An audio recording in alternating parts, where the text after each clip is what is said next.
జైసాయి master Shri మాణిక్య చరితామృతం 2వ రోజు పారాయణ పర్యటన. అమృత కుండము. కళ్యాణ్ నుండి సుమారు 3 కోసుల దూరంలో మంటాలా అనే గ్రామానికి దగ్గరలో అమృత కుండము అనే అత్యంత పురాతన తీర్థక్షేత్రం ఉంది.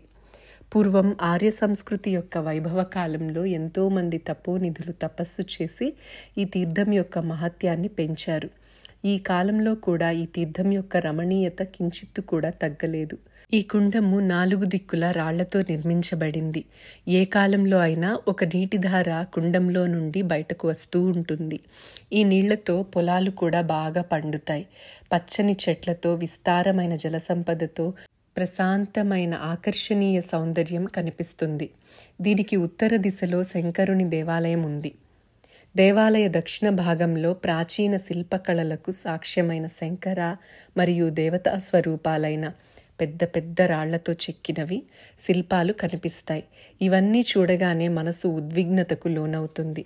ఇక్కడే గుహలాగా ఒక ప్రదేశం ఉంది. దానికి ఇప్పుడు తలుపులు బిగించారు. సాధు, గోసావి, బైరాగులు ఇక్కడ నివసిస్తూ ఉంటారు. పూజారి మంటాల గ్రామంలో ఉంటారు. ఈ స్థానము నిర్జన ప్రదేశము అయినందున భయం అనిపించిన ప్రకృతి సౌందర్యము ఆరాధించే వారికి రమణీయంగా అనిపిస్తుంది. ఈ స్థానాన్ని చూడగానే తపస్సు చేయాలనే కోరిక కలుగుతుంది. ఎప్పుడూ నీరు ప్రవహిస్తూ ఉండడం వల్ల స్వచ్ఛంగా ఉండేది. కానీ ఇప్పుడు పాచి పేరుకుపోయి సరి అయిన నిర్వహణ లేకపోవడం వల్ల పరిసరాలు శుభ్రంగా లేవు. ఈ కుండము నుండి 1/2 మైలు దూరంలో తక్కి సోమన్న యొక్క దేవస్థానం ఉంది. పూర్వం ఈ ప్రదేశంలో ఉత్కృష్ట శంకర దేవాలయం ఉండేది. మంచి పనితనం కలిగిన వారు ఈ మహాదేవుని లింగం తయారు చేశారనిపిస్తుంది. ఈ లింగం 5 అడుగుల ఎత్తు కలది. ఈ లింగము విరగ్గొట్టే ప్రయత్నం చేశారనిపిస్తుంది. లింగంపై గీతలు కనిపిస్తాయి, కానీ లింగం మాత్రం చెక్కు చెదరలేదు. దీనికి ఉత్తరంగా సుమారు 1 మైలు దూరంలో సీత యొక్క గుహ ఉంది. దాని పక్కనే నీటిధార ప్రవహిస్తూ ఉంటుంది. నీరు స్వచ్ఛంగా ఉండి అది చూడగానే పవిత్ర భావన కలుగుతుంది. గుహ చుట్టూ చెట్లు కూడా ఉన్నాయి. ఈ గుహపై 20 అడుగుల పైకి ఎక్కిపోయిన తరువాత ఇంకొక గుహ కూడా ఉంది. దారి కొంచెం కష్టంగానే ఉంటుంది. గుహకు ఉత్తర దిశలో ఒక కమాన్ ఉంది. కమాన్ నుండి దిగి వెళ్ళటానికి మెట్లు ఉన్నాయి. అక్కడి నుండి కుడి పక్కకు వెళ్ళాలంటే 25 నుండి 30 అడుగులు కూర్చుని వెళ్తేనే లోపలికి వెళ్ళవచ్చు. దానికి ముందు ఏముందో తెలియదు. అత్యంత ఏకాంతవాసంలో ఉండి తపస్సు చేసుకోవడానికి కావలసిన ప్రదేశాలలో ఇదే సర్వోత్తమమైనది. మంటాలా గ్రామానికి చెందిన కులకర్ణి గారు నిత్యం అంబిల కుండానికి అంటే అమృత కుండానికి దైవ దర్శనార్థం వచ్చేవారు. ఈయన భావుకులై ఉండేవారు. ఈయన రోజులాగే శంకరుని దర్శనానికి వచ్చి ప్రదక్షిణ చేసే దారిలో దూరంగా 16-17 సంవత్సరాల వయస్సులో ఉన్న ఒక యువకుడు అతని దృష్టిలో పడ్డాడు. ఆ యువకుని శరీర వర్చస్సు చూసి ఆ గృహస్థు విస్మయం చెందారు. శరీరంపై లంగోటీతో భస్మధారి అయిన అతని స్వరూపం చూడగానే సాక్షాత్ శంకర భగవానుని దర్శనమైనట్లు అనిపించింది. కానీ నమ్మశక్యం కాలేదు. చివరికి దగ్గరికి వెళ్ళి, మీరు ఎవరు, ఎక్కడి నుంచి వచ్చారు, ఈ భయానక నిర్జన ప్రదేశానికి ఎందుకు వచ్చారు అని అడగాలని, ఆ బాలుని వద్దకు వెళ్ళాలని ఆ వైపు నడిచాడు. ఆ యుక్త బాలకుడు ముందుకు వెళ్తున్నాడు. అతని వెనకనే మంటాల గృహస్థు వెళ్లారు. చెట్ల మధ్యలో ఆ బాలకుడు కనిపించలేదు. కానీ ఒక భయంకరమైన పులి కనిపించింది. ఈ అడవిలో కొన్ని రోజుల నుండి పులులు సంచరిస్తున్నాయని, దొరికిన పశువులను తింటున్నాయని విని ఉండడం వల్ల ముందుకు వెళ్లాలన్న ఆలోచన విరమించుకొని ధోతిని పైకి కట్టుకొని అక్కడి నుండి పరిగెత్తుకొని మంటాలకు తిరిగి వెళ్ళిపోయారు. కానీ ఆ బాలకుని యొక్క రూపం మరువలేకపోయాడు. అతను దైవస్వరూపమేమో. అతనికి పులి భయం లేదా? మనుష్యుడైతే ఆ బాలుడు పులి అని అరిచేవాడు. ఈరోజు శంకర భగవానుని దర్శన భాగ్యం కలిగినా కూడా పులి యొక్క భయం వల్ల అతనిని వదిలి తిరిగి రావలసి వచ్చిందని చాలా బాధపడ్డాడు. మనస్సులో మళ్ళీ అమృతకుండంకి వెళ్ళాలని అనిపించిన పులి యొక్క భయం వల్ల మళ్ళీ ఎన్నో రోజుల వరకు ఆ వైపుకు వెళ్ళలేదు. తరువాత 2 నెలలకు చెక్కగుర్రంపై కూర్చుని ఒక యుక్త వయస్సులో ఉన్న బాలుడు మంటాల గ్రామంలో కనిపించాడు. పిల్లలకు ఈ చెక్కగుర్రం విచిత్రంగా అనిపించి అందరు పిల్లలు దాని చుట్టూ మూగారు. అందరి పిల్లలతో కలిసి ఆ బాలుడు మంటాల కులకర్ణి ఇంటికి చేరుకున్నారు. కులకర్ణి దగ్గరికి వెళ్ళగానే అతనిని కళ్యాణ్కి చెందిన మాణిక్ ప్రభు అని గుర్తుపట్టారు. తను 2 నెలల క్రితం అమృతకుండం వద్ద చూసిన బాలుడు ఇతనే అని నిర్ధారించుకున్నాడు. కళ్యాణి మాణిక్ ప్రభు అనగానే దర్శనానికి ఊరంతా కదలి వచ్చింది. కులకర్ణి ఇంట్లో ఆయన భార్య ప్రసవ వేదన పడుతుండెను. ఎంతసేపైనా ప్రసవం జరగలేదు. గాభరా పడిపోయాడు. కానీ మాణిక్ ప్రభువును చూడగానే ప్రాణం లేచి వచ్చినట్లయింది. అప్పుడు ప్రభువును ప్రార్థించగానే 4 బ్రాహ్మణుల వద్ద నుండి తీర్థం తీసుకొని వచ్చి నీ భార్యకు త్రాగిస్తే మంచి జరుగుతుంది అనగానే ఆ అమృత వాక్కు విని ఆ విధంగా చేయగానే సుఖప్రసవం అయి పుత్రుడు జన్మించాడు. అతని ఆనందం చెప్పనలవి కాలేదు. ప్రభువు అక్కడి నుండి వెళ్తుంటే బెల్లంతో చేసిన లడ్డు కులకర్ణి గారు ఇవ్వగానే ప్రభువు అది తిని సంతుష్టులయ్యారు. ఈ విషయం తెలిసి గ్రామస్తులందరూ పోగయ్యారు. కానీ ప్రభు చెక్కగుర్రంపై స్వారీ చేస్తూ వెళ్ళిపోయారు. ప్రభువును వెంబడించడం వారికి సాధ్యం కాలేదు. ప్రభువు కళ్యాణి నుండి వెళ్ళిపోగానే ఇంట్లోని వారందరికీ బాధ కలిగింది. మామకు మాత్రం చాలా దుఃఖం కలిగింది. తానొకటి తలిస్తే దైవం మరొకటి తలచింది అనిపించింది. 4 దిక్కులా ప్రభు కోసం వెతికించారు. చాలా రోజులు వెతికినా ప్రయోజనం లేకపోయేసరికి అందరూ నిరాశ చెందారు. ప్రభువుతో ఆటలాడిన పిల్లలకు కూడా చాలా దుఃఖం కలిగింది. కళ్యాణ్ నుండి వెళ్ళిన 3-4 నెలల తర్వాత మంటాలాలో కనిపించారు. భయమ్మ, హనుమంతరావు దాదా, నృసింహ తాత్యాలను తీసుకొని మామ మంటాలకు వచ్చారు. అమృతకుండమునకు వచ్చారా అని అక్కడికి వెళ్ళి విచారించారు. సీత గుహ దగ్గరికి కూడా వెళ్ళి చూశారు. కానీ ప్రభువు కనిపించలేదు. వెతికి అందరికీ విసుగు అనిపించింది. మంటాలలో కొన్ని రోజులు ఉన్నారు. వీళ్ల మనసు తెలుసుకొని ప్రభువుకి వారి మీద దయ కలిగి అమృతకుండంలో కనిపించగానే అందరూ అమృతకుండానికి వచ్చారు. ప్రభువు కనిపించగానే అందరికీ చాలా సంతోషమైంది. అక్కడ 2-3 రోజులు ఉండిపోయారు. ఆ సమయంలో అమృతకుండంలో నిత్యశ్రీ నిత్యమంగళంగా అనిపించింది.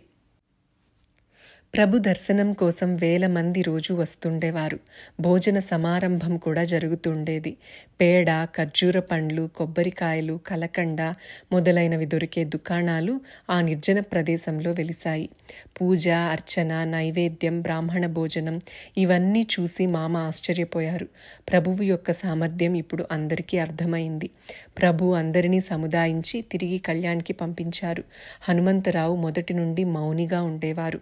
మామ యొక్క అదుపాజ్ఞలో ఉండి జీవనం సాగించేవారు. నృసింహ తాత్య చిన్న వయస్సులో ఉండడం వల్ల విద్యాభ్యాసం చేసేవారు. విద్యాభ్యాసం మాత్రం ఉత్తమ రీతిలో అభ్యసించేవారు. కుటుంబ వ్యవహారాలలో నృసింహ తాత్య సరి అయినవారు. నన్ను మాత్రం మీరు లెక్కలోకి తీసుకోవద్దు అని ప్రభువు ఖచ్చితంగా చెప్పడం వల్ల మారు మాట్లాడకుండా అందరూ సంతోషంగా కళ్యాణికి తిరిగి వెళ్ళిపోయారు. ప్రభు నడవడికలో స్వతంత్ర ప్రవృత్తి మొదలైంది ఈ అమృతకుండము దగ్గరే. ఈ ప్రదేశంలో ప్రభు స్థిరంగా 6 నెలలు నివసించారు. ఆ సమయంలో అప్పుడప్పుడు అదృశ్యమవుతూ కనపడుతూ ఉండేవారు. ఆ నిర్జనారణ్యంలో ప్రభువు నివసించడం వల్ల దాని మహత్యం పెరిగి ఆ నిర్జనారణ్యం జనంతో నిండిపోయింది. పూజ, అర్చనలు జరగడం వల్ల అక్కడ ఫలపుష్పాదుల దుకాణాలు వెలిసి ఆ స్థలం శోభాయమానమైంది. ఆ అరణ్యంలో మంగళవాద్యాలు మోగాయి. భోజన పంక్తులు ఒకదాని తర్వాత ఒకటి జరుగుతూ ఉండేవి. ప్రభువు దర్శనం కొరకు వచ్చేవారు 4 రకాలుగా ఉండేవారు. కోరికలను తీర్చమనేవారు, జిజ్ఞాసువులు, ధనం అడిగేవారు మరియు జ్ఞానులు. ఈ 4 రకాలైన వారు రావడం అమృతకుండం నుండే మొదలైంది. వేడాబావు ఏదైతే మాట్లాడతాడో అది నిజమవుతుందని నమ్మి వచ్చేవారికి వారి పనులు పూర్తయ్యేవి. కొందరు రోగాలతో, కొందరు సంకట పరిస్థితులతో, కొందరు పుత్ర ఆపేక్షతో, ఇలా నానా రకాలైన కోరికలతో ప్రభువు వద్దకు వచ్చేవారు. ప్రభువు వద్ద ఉన్న యోగ సామర్థ్యం తెలుసుకొని జ్ఞాన సంగ్రహం చేసుకోవాలని వచ్చేవారు జిజ్ఞాసువులుగా ఉండేవారు. కేవలం ద్రవ్యం అడగడానికి కొందరు వచ్చేవారు. కొందరు స్వతహా జ్ఞాన సంపన్నులై ప్రభు దర్శనం కోసం వచ్చేవారు. ప్రభువు కీర్తి ఎలా వృద్ధి అవుతూ పోయిందో అలా ప్రభు సమక్షంలో ఈ 4 రకాలైన వాళ్ళు వస్తూ పోతూ ఉండేవారు. దాంట్లో కోరికలు కోరేవారు, ద్రవ్యార్థులై వచ్చేవారు ఎక్కువగా ఉండేవారు. ప్రభువు సామర్థ్యం నలుదిక్కులా వ్యాపించగానే జనం దర్శనార్థులై వచ్చేవారు. అక్కడ జాతరలాగా కనిపించేది. దగ్గరలో పల్లెటూళ్లలోని జనాలు ప్రభువుకి ఇష్టమైన పదార్థాలు తెచ్చి అర్పించేవారు. ఆబాల గోపాలం అందరూ నిండిపోతే వారు తెచ్చిన పదార్థాలు తీసుకొని ప్రభువారిని పొగిడేవారు. ఈ విధంగా ఆనందంతో ప్రభువు నివసించటం వల్ల ఆ నిర్జన ప్రదేశం నిత్యశ్రీ నిత్యమంగళమై వెలసిల్లింది. మధ్య మధ్యలో ప్రభువు 4 లేదా 8 రోజులు అదృశ్యమయ్యేవారు. అప్పుడు ఎవరికీ ఆచూకీ దొరికేది కాదు. అయినా కూడా ప్రభువు రాక కోసం ఎదురు చూస్తూ ఉండేవారు. ప్రభు సమక్షంలో ఎప్పుడూ నిర్భయంగా ఉండేవారు.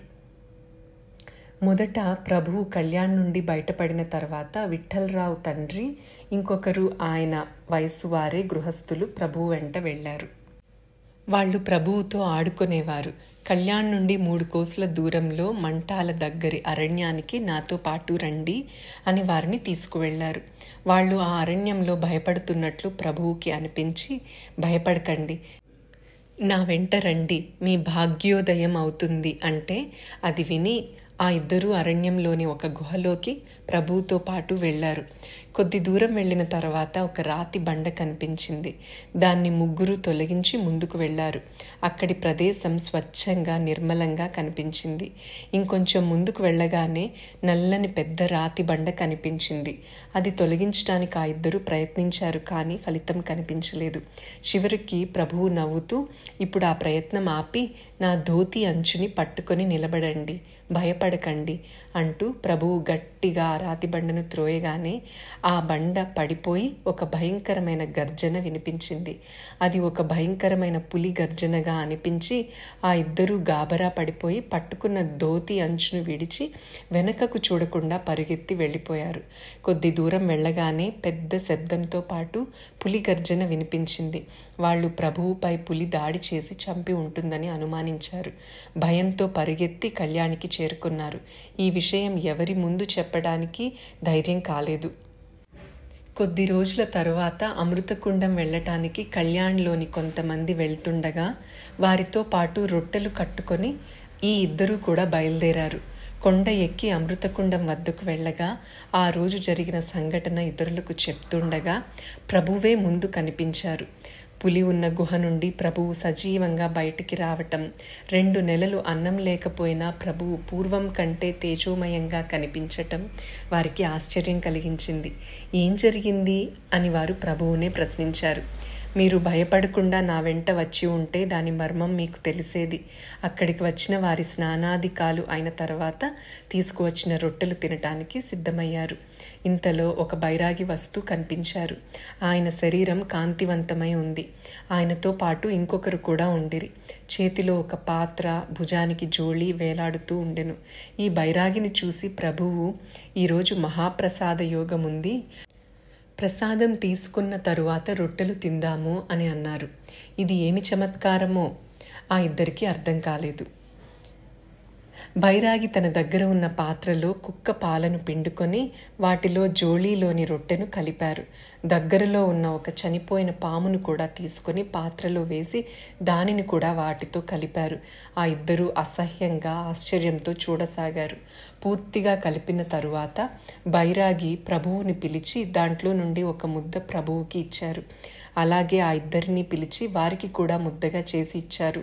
ప్రభువు వెంటనే ఆ ముద్దను నోట్లో పెట్టుకుని తినేశారు. ప్రత్యక్షంగా ఆ బైరాగి కలిపిన వాటిని చూడటం వల్ల ఆ ఇద్దరూ అలాగే ముద్దను చేతిలోనే పట్టుకొని నిల్చున్నారు. బైరాగి పూర్తిగా తిని అక్కడి నుండి వెళ్ళిపోయారు. తరువాత ప్రభువు వారిని తిన్నారా అని అడిగితే జరిగింది చెప్పి పిడికిలు తెరిచి చూపిస్తే ఆ చేతుల్లో ఏమీ కనిపించలేదు.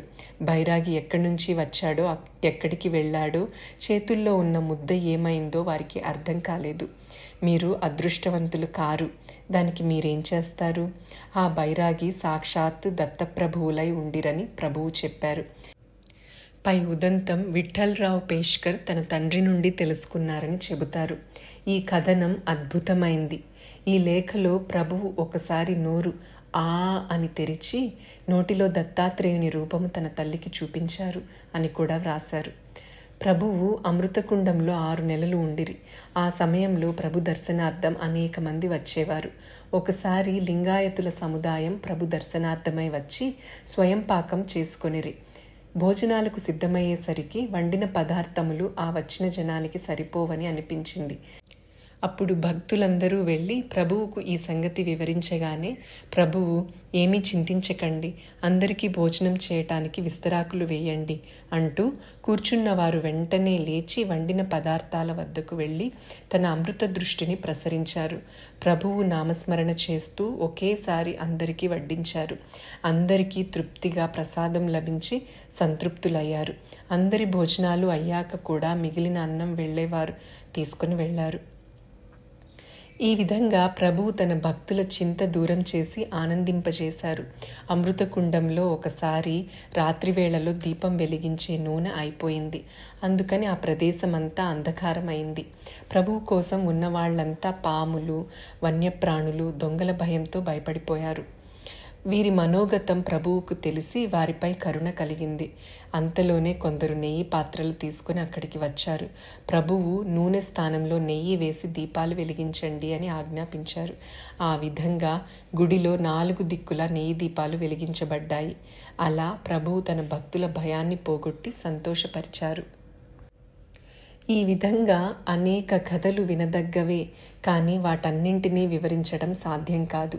ప్రభువు అమృతకుండంలో 6 నెలలు నివసించిన తరువాత జనుల కోరిక మేరకు మళ్ళీ కళ్యాణికి వెళ్లారు. తరువాత ఎప్పుడూ ఎక్కువ రోజులు కళ్యాణిలో నివసించలేదు. తరువాత 12 సంవత్సరాల సంచార కాలంలో మణిచూల పర్వత చుట్టుప్రక్కల నివసించిన మధ్య మధ్య కళ్యాణికి వస్తుండేవారు. ప్రభువు ఎక్కడికి వెళ్ళినా కొంతమంది శిష్యగణం వెంట ఉండేవారు. వాళ్ళంతా కళ్యాణి లేదా కళ్యాణికి దగ్గరలోని ఊళ్లకు చెందినవారు.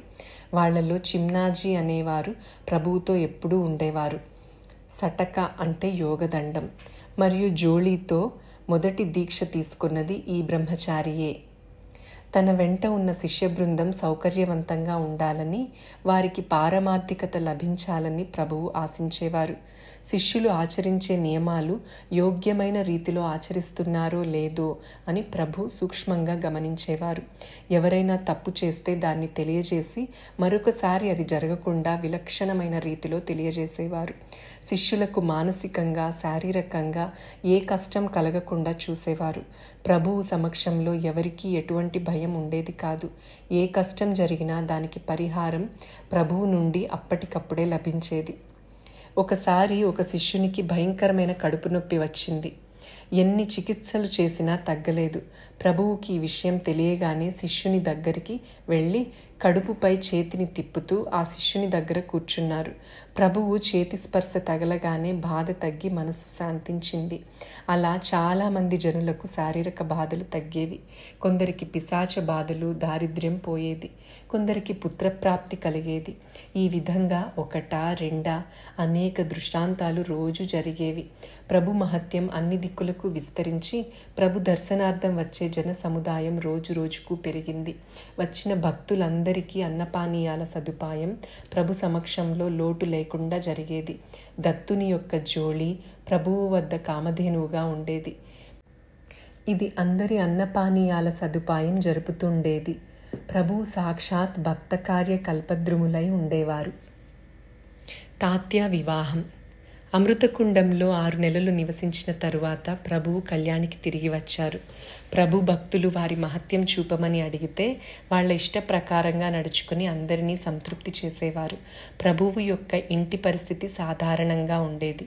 ప్రభువు అన్నగారైన హనుమంత్ దాదా వివాహం బాలచంద్ర దీక్షిత్ గారి కుమార్తెతో జరిగింది. ఆ సాధ్వి పరమ భావికయై ఉండేది. సర్వగుణ సంపన్నురాలైన భార్య దొరకడం వల్ల హనుమంత్ దాదాకు సమాధానం కలిగింది. ప్రభువుపై ఆమెకు అనన్యమైన భక్తిభావం ఉండేది. ప్రభువుపై పూజ్యభావంతో, ప్రేమతో ఏది అడిగితే అది చేస్తూ ఆనందంగా గడిపేది. ఇంట్లో అందరి ఇష్టాలు గమనిస్తూ అందరికీ అన్నీ ఉన్నంతలో అమరుస్తూ సంసారాన్ని సుఖంగా నడిపించేది. ఇంట్లో ఏది కావాలన్నా ప్రభు సామర్థ్యంతో లభించేది. కానీ ఆ విధంగా ఎప్పుడూ ఆలోచించలేదు. స్వల్పకాలంలోనే ఆమె మరణించింది. సుశీలయ్యై సదాచార సంపన్నురాలైన పత్ని వియోగంతో హనుమంతు దాదా తీర్థయాత్ర చేయాలనే సంకల్పంతో ఇంట్లోంచి బయలుదేరి వెళ్లారు. ఈయన చాలా రోజులు బయటనే నివసించారు. ఈయన తరువాత చెల్లెలు చిమ్నాబాయి ఉండేది. ఈమెపై తల్లికి ప్రీతి ఎక్కువగా ఉండేది. ఈమెకు 8 సంవత్సరాల వయస్సులో వివాహం జరిగింది. మనోహర మాణిక్ ప్రభు మహారాజు వ్రాసిన పద్యభాగ చరిత్రలో వివాహమైన కొన్ని నెలలకే చిమ్నాబాయి చనిపోయారని వ్రాశారు. ఇతర చరిత్రకారులు ఈమె విషయం వ్రాయలేదు. అమృతకుండం నుండి ప్రభువు కళ్యాణికి వచ్చిన తరువాత గ్రామంలోని జనులకు ప్రభువుపై భక్తి పెరిగింది. ప్రభువుతో ఆటలాడిన వాళ్లలో కొందరు ప్రియ శిష్యులు అయ్యారు. అప్పుడు ఇంట్లో తల్లి మరియు నృసింహ తాత్య ఉండేవారు. హనుమంతరావు తీర్థయాత్రకు వెళ్ళినప్పుడు మామ కూడా వారి వెంట వెళ్లారని అందరూ అనుకున్నారు. నృసింహ తాత్య విద్యను అభ్యసించేవారు. చిన్నప్పటి నుండి తెలివైన వారు. కుటుంబ పోషణ చేసి కుటుంబం నడిపిస్తాడని తాత్యాపై భయమ్మకు అపారమైన ప్రేమ ఉండేది. కళ్యాణిలో కొంతమంది ప్రేమ భావంతో ఉండే ప్రభు భక్తులు ఉండేవారు. కొందరు నిష్కారణంగా ద్వేషభావం కలవారు కూడా ఉండేవారు. సత్పురుషులపై నిష్కారణమైన ప్రేమ చూపించే వారిలాగే నిష్కారణంగా ద్వేషం చూపించేవారు కూడా ఉంటారు. ఇది సాధారణ విషయమైన ఆ కుచేష్ట చేసేవారు అందరూ కలిసి ప్రభువు యొక్క శక్తిని పరీక్షించడానికి ఏదైనా కారణం దొరుకుతుందా అని ఎదురు చూస్తూ ఉండేవారు. కళ్యాణ్లో దేశపాండే వద్ద గుమాస్తా అయిన లక్ష్మణ్ రావు అనే పేరు గల గృహస్థు ఉండేవారు. ఈ గ్రామ సంఘంలో సభ్యుడు అయి ఉండడం వల్ల అందరితో పాటు ప్రభువు వద్దకు దర్శనానికి వచ్చారు. అంతఃకరణలో శ్రద్ధ ఉండేది కాదు. గ్రామంలో ఇతర శిష్యులు ప్రభువుతో పరిచయం ఉండడం వల్ల ప్రేమ కనబరిచేవారు. ఒకరోజు ప్రభువు తన శిష్యగణంతో కూర్చుని ఉన్నప్పుడు ఇతరులతో పాటు లక్ష్మణ్ రావు కూడా ప్రభువు దర్శనార్థం వచ్చారు. అనేక విషయాలు మాట్లాడుతుండగా నృసింహ తాత్య యొక్క వివాహ విషయం చర్చకు వచ్చింది. తాత్య ఇప్పుడు వయసులో ఉన్నారు, వివాహం ఎందుకు చేయరాదు అని లక్ష్మణ్ రావు అడిగిన ప్రశ్నకు ప్రభువు ఈ విధంగా సమాధానం చెప్పారు. మేము పకీరులము, మా దగ్గర పైసా లేదు, ఊర్లో ఇల్లు లేదు, పొలము లేదు. ఇలాంటి పరిస్థితుల్లో తాత్యాకు పిల్లని ఎవరిస్తారు అని. అది విని వెంటనే లక్ష్మణ్ రావు, అలా ఎలా అవుతుంది? పెళ్లికి కావలసిన ఖర్చు మీరు పెట్టగలిగితే పిల్లని ఎవరైనా ఇస్తారు అన్నారు. పెళ్లికి కావలసిన ఖర్చు మేము పెట్టడానికి సిద్ధంగా ఉన్నాము అని ప్రభువు అన్నారు. అలా మీరు ఖర్చు పెట్టడానికి సుముఖంగా ఉంటే నా చెల్లెల్ని మీ తాత్యాకు ఇవ్వటానికి ఒప్పుకుంటాను అని లక్ష్మణ్ రావు అన్నారు. 10 మందిలో ఇలా లక్ష్మణ్ రావు ఎందుకు అన్నారంటే ఆయనకు ఖచ్చితంగా ప్రభువు వద్ద అంత ధనం సామగ్రి లేవని తెలుసు. ఆ సమయంలో ప్రభువు అన్న యాత్రకు వెళ్లారు. ఆపదలో ఆదుకునే మామ కూడా కళ్యాణ్లో లేరు. ప్రభువు యొక్క స్వంత ఆస్తి అంటే జోళి మరియు లంగోటి. ఈ సాధువుకి అప్పు ఎవరిస్తారు? మాటల్లో అపహాస్యం చేస్తే ఏమవుతుంది అని లక్ష్మణ్ రావు ఆలోచించి అలా అన్నారు. కానీ ప్రభువు అతని అంతరంగం తెలుసుకున్నారు. ఏ ఉద్దేశంతో అన్నా కూడా ప్రభువు అతను అలా అడిగే పరిస్థితి కల్పించేవారు. అది విని వెంటనే ప్రభువు, సరే మీ మాటల్లో నిజం ఉంటే ఇప్పటికిప్పుడు నిశ్చయం చేసేయండి, మీరు అన్న వాటికి ఒప్పుకుంటున్నాము అని అన్నారు. అదే సమావేశంలో పెళ్లి నిశ్చయమై ఇరువైపుల వాళ్ళు ఆమోదం తెలిపారు. లక్ష్మణ్ రావు స్వయంగా పెళ్లికి కావలసిన అన్ని వస్తువులు వ్రాసి ఇచ్చారు. పెళ్లి నిశ్చయం అయింది. కానీ ప్రభువు ఇంట్లో మాత్రం ఏమీ లేదు. ఒకేసారి పెళ్లికి కావలసినంత సామాగ్రి ఎక్కడి నుండి వస్తుంది? ప్రభువు శిష్యులకు భక్తులకు ఏర్పాట్లు ఎలా అవుతాయో అనే ఆలోచన కలిగింది. ఏర్పాట్లు కాకపోతే ప్రభువుకు అవమానం అవుతుంది. ఈ విధంగా వారంతా ఆలోచిస్తుండగా రాత్రి వాళ్లలో కొందరు భక్తులకు గ్రామదేవత అయిన హనుమంతుని దర్శనమై మారుతిరాయుడు వాళ్లకు ప్రసాదం ఇచ్చినట్లుగా స్వప్నం వచ్చింది. అప్పుడు వారికి సంతోషమైంది. కానీ సమస్య పరిష్కారం కాలేదని చింతిస్తుండగా బసప్ప అనే వైశ్య షావుకారు వీరి చింతకు కారణం తెలుసుకొని సమయస్ఫూర్తితో, మీరు చింతించకండి, ఇలాంటి మహత్వమైన కార్యానికి కావలసిన సామాగ్రి ద్రవ్యము నేనొక్కడినే ఇస్తాను, ప్రభు కృపతో నాకు మంచి జరుగుతుంది అని కావలసిన పూర్తి సామాగ్రి బండిలో తీసుకొచ్చి ప్రభు ఇంట్లో అప్పగించారు. తల్లికి ఇతర శిష్యులకు చాలా ఆనందమైంది. బసప్ప ప్రభువుపై అపార భక్తి కలవారై ఉండేవారు. సామాగ్రి వచ్చిన వార్త ప్రభువుకు తెలియజేయగానే ప్రభువు నవ్వుతూ, ఇదంతా దత్తుని కృప అన్నారు. పెళ్లి తయారీ విషయం లక్ష్మణరావుకు తెలియగానే తను ఇప్పుడు ఏమీ చేయలేక పెళ్లి ఏర్పాట్లు మొదలుపెట్టారు. ప్రభువు ఇంట్లో మూర్తివంతమైన కామధేనువు నివసించేది. ఎప్పుడూ ఏ వస్తువుకు తక్కువ కాలేదు. పెళ్లి సమారంభంలో ఏదైనా విఘ్నం కలిగించాలని లక్ష్మణరావుతో పాటు వారితో ఉన్నవారికి అనిపించింది.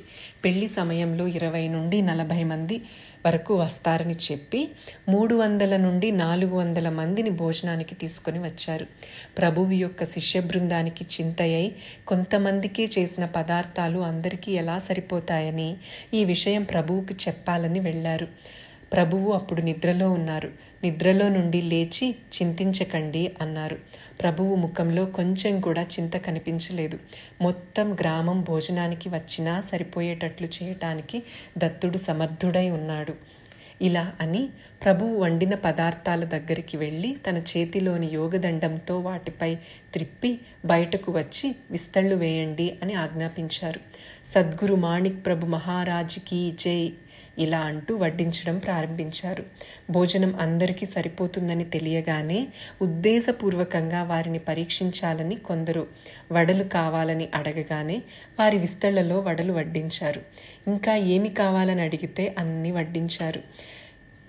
ఇక పరీక్షించటానికి ఏ అవకాశమూ దొరకలేదు. ఒక పక్క ప్రభు భక్తుల ప్రభునామ జయ జయకారాలతో భోజన పంక్తి జరిగింది. ఈ విధంగా అపూర్వ సంబరంతో భోజన సమారంభం జరిగింది. తర్వాత చాలా పంక్తులైనా ఇంకా అన్నం మిగిలింది. గ్రామంలోని ఆవులకు కూడా వేశారు. ఇంకా మిగిలింది. జలచరాలకు కూడా దొరకాలని చెరువులో కూడా వేశారు. ఇదంతా చూసి మిగతా అందరికీ దుఃఖం కలిగింది.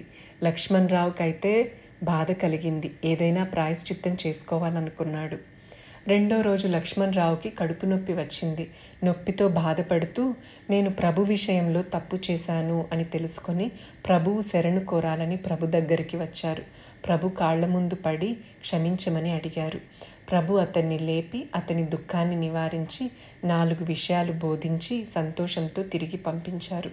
ఇతరులు సిగ్గుతో తలవంచుకొని అక్కడి నుండి వెళ్ళిపోయారు.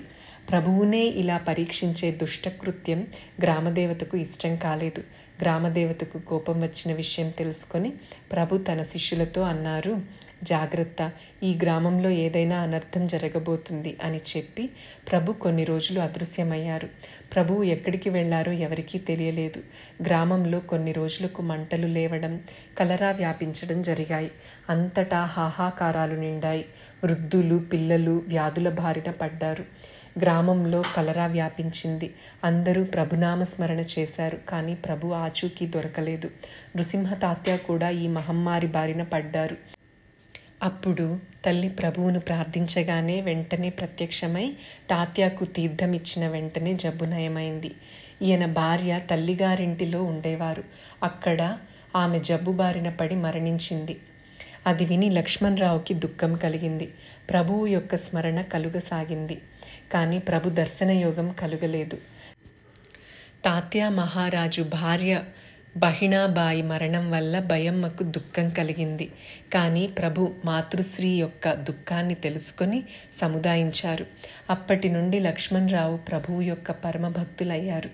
దాంతోపాటు ప్రభువుని అపహాస్యం చేసే వాళ్లకు తగిన శాస్తి జరిగి ప్రభువుపై భక్తితో ఉండేవారు.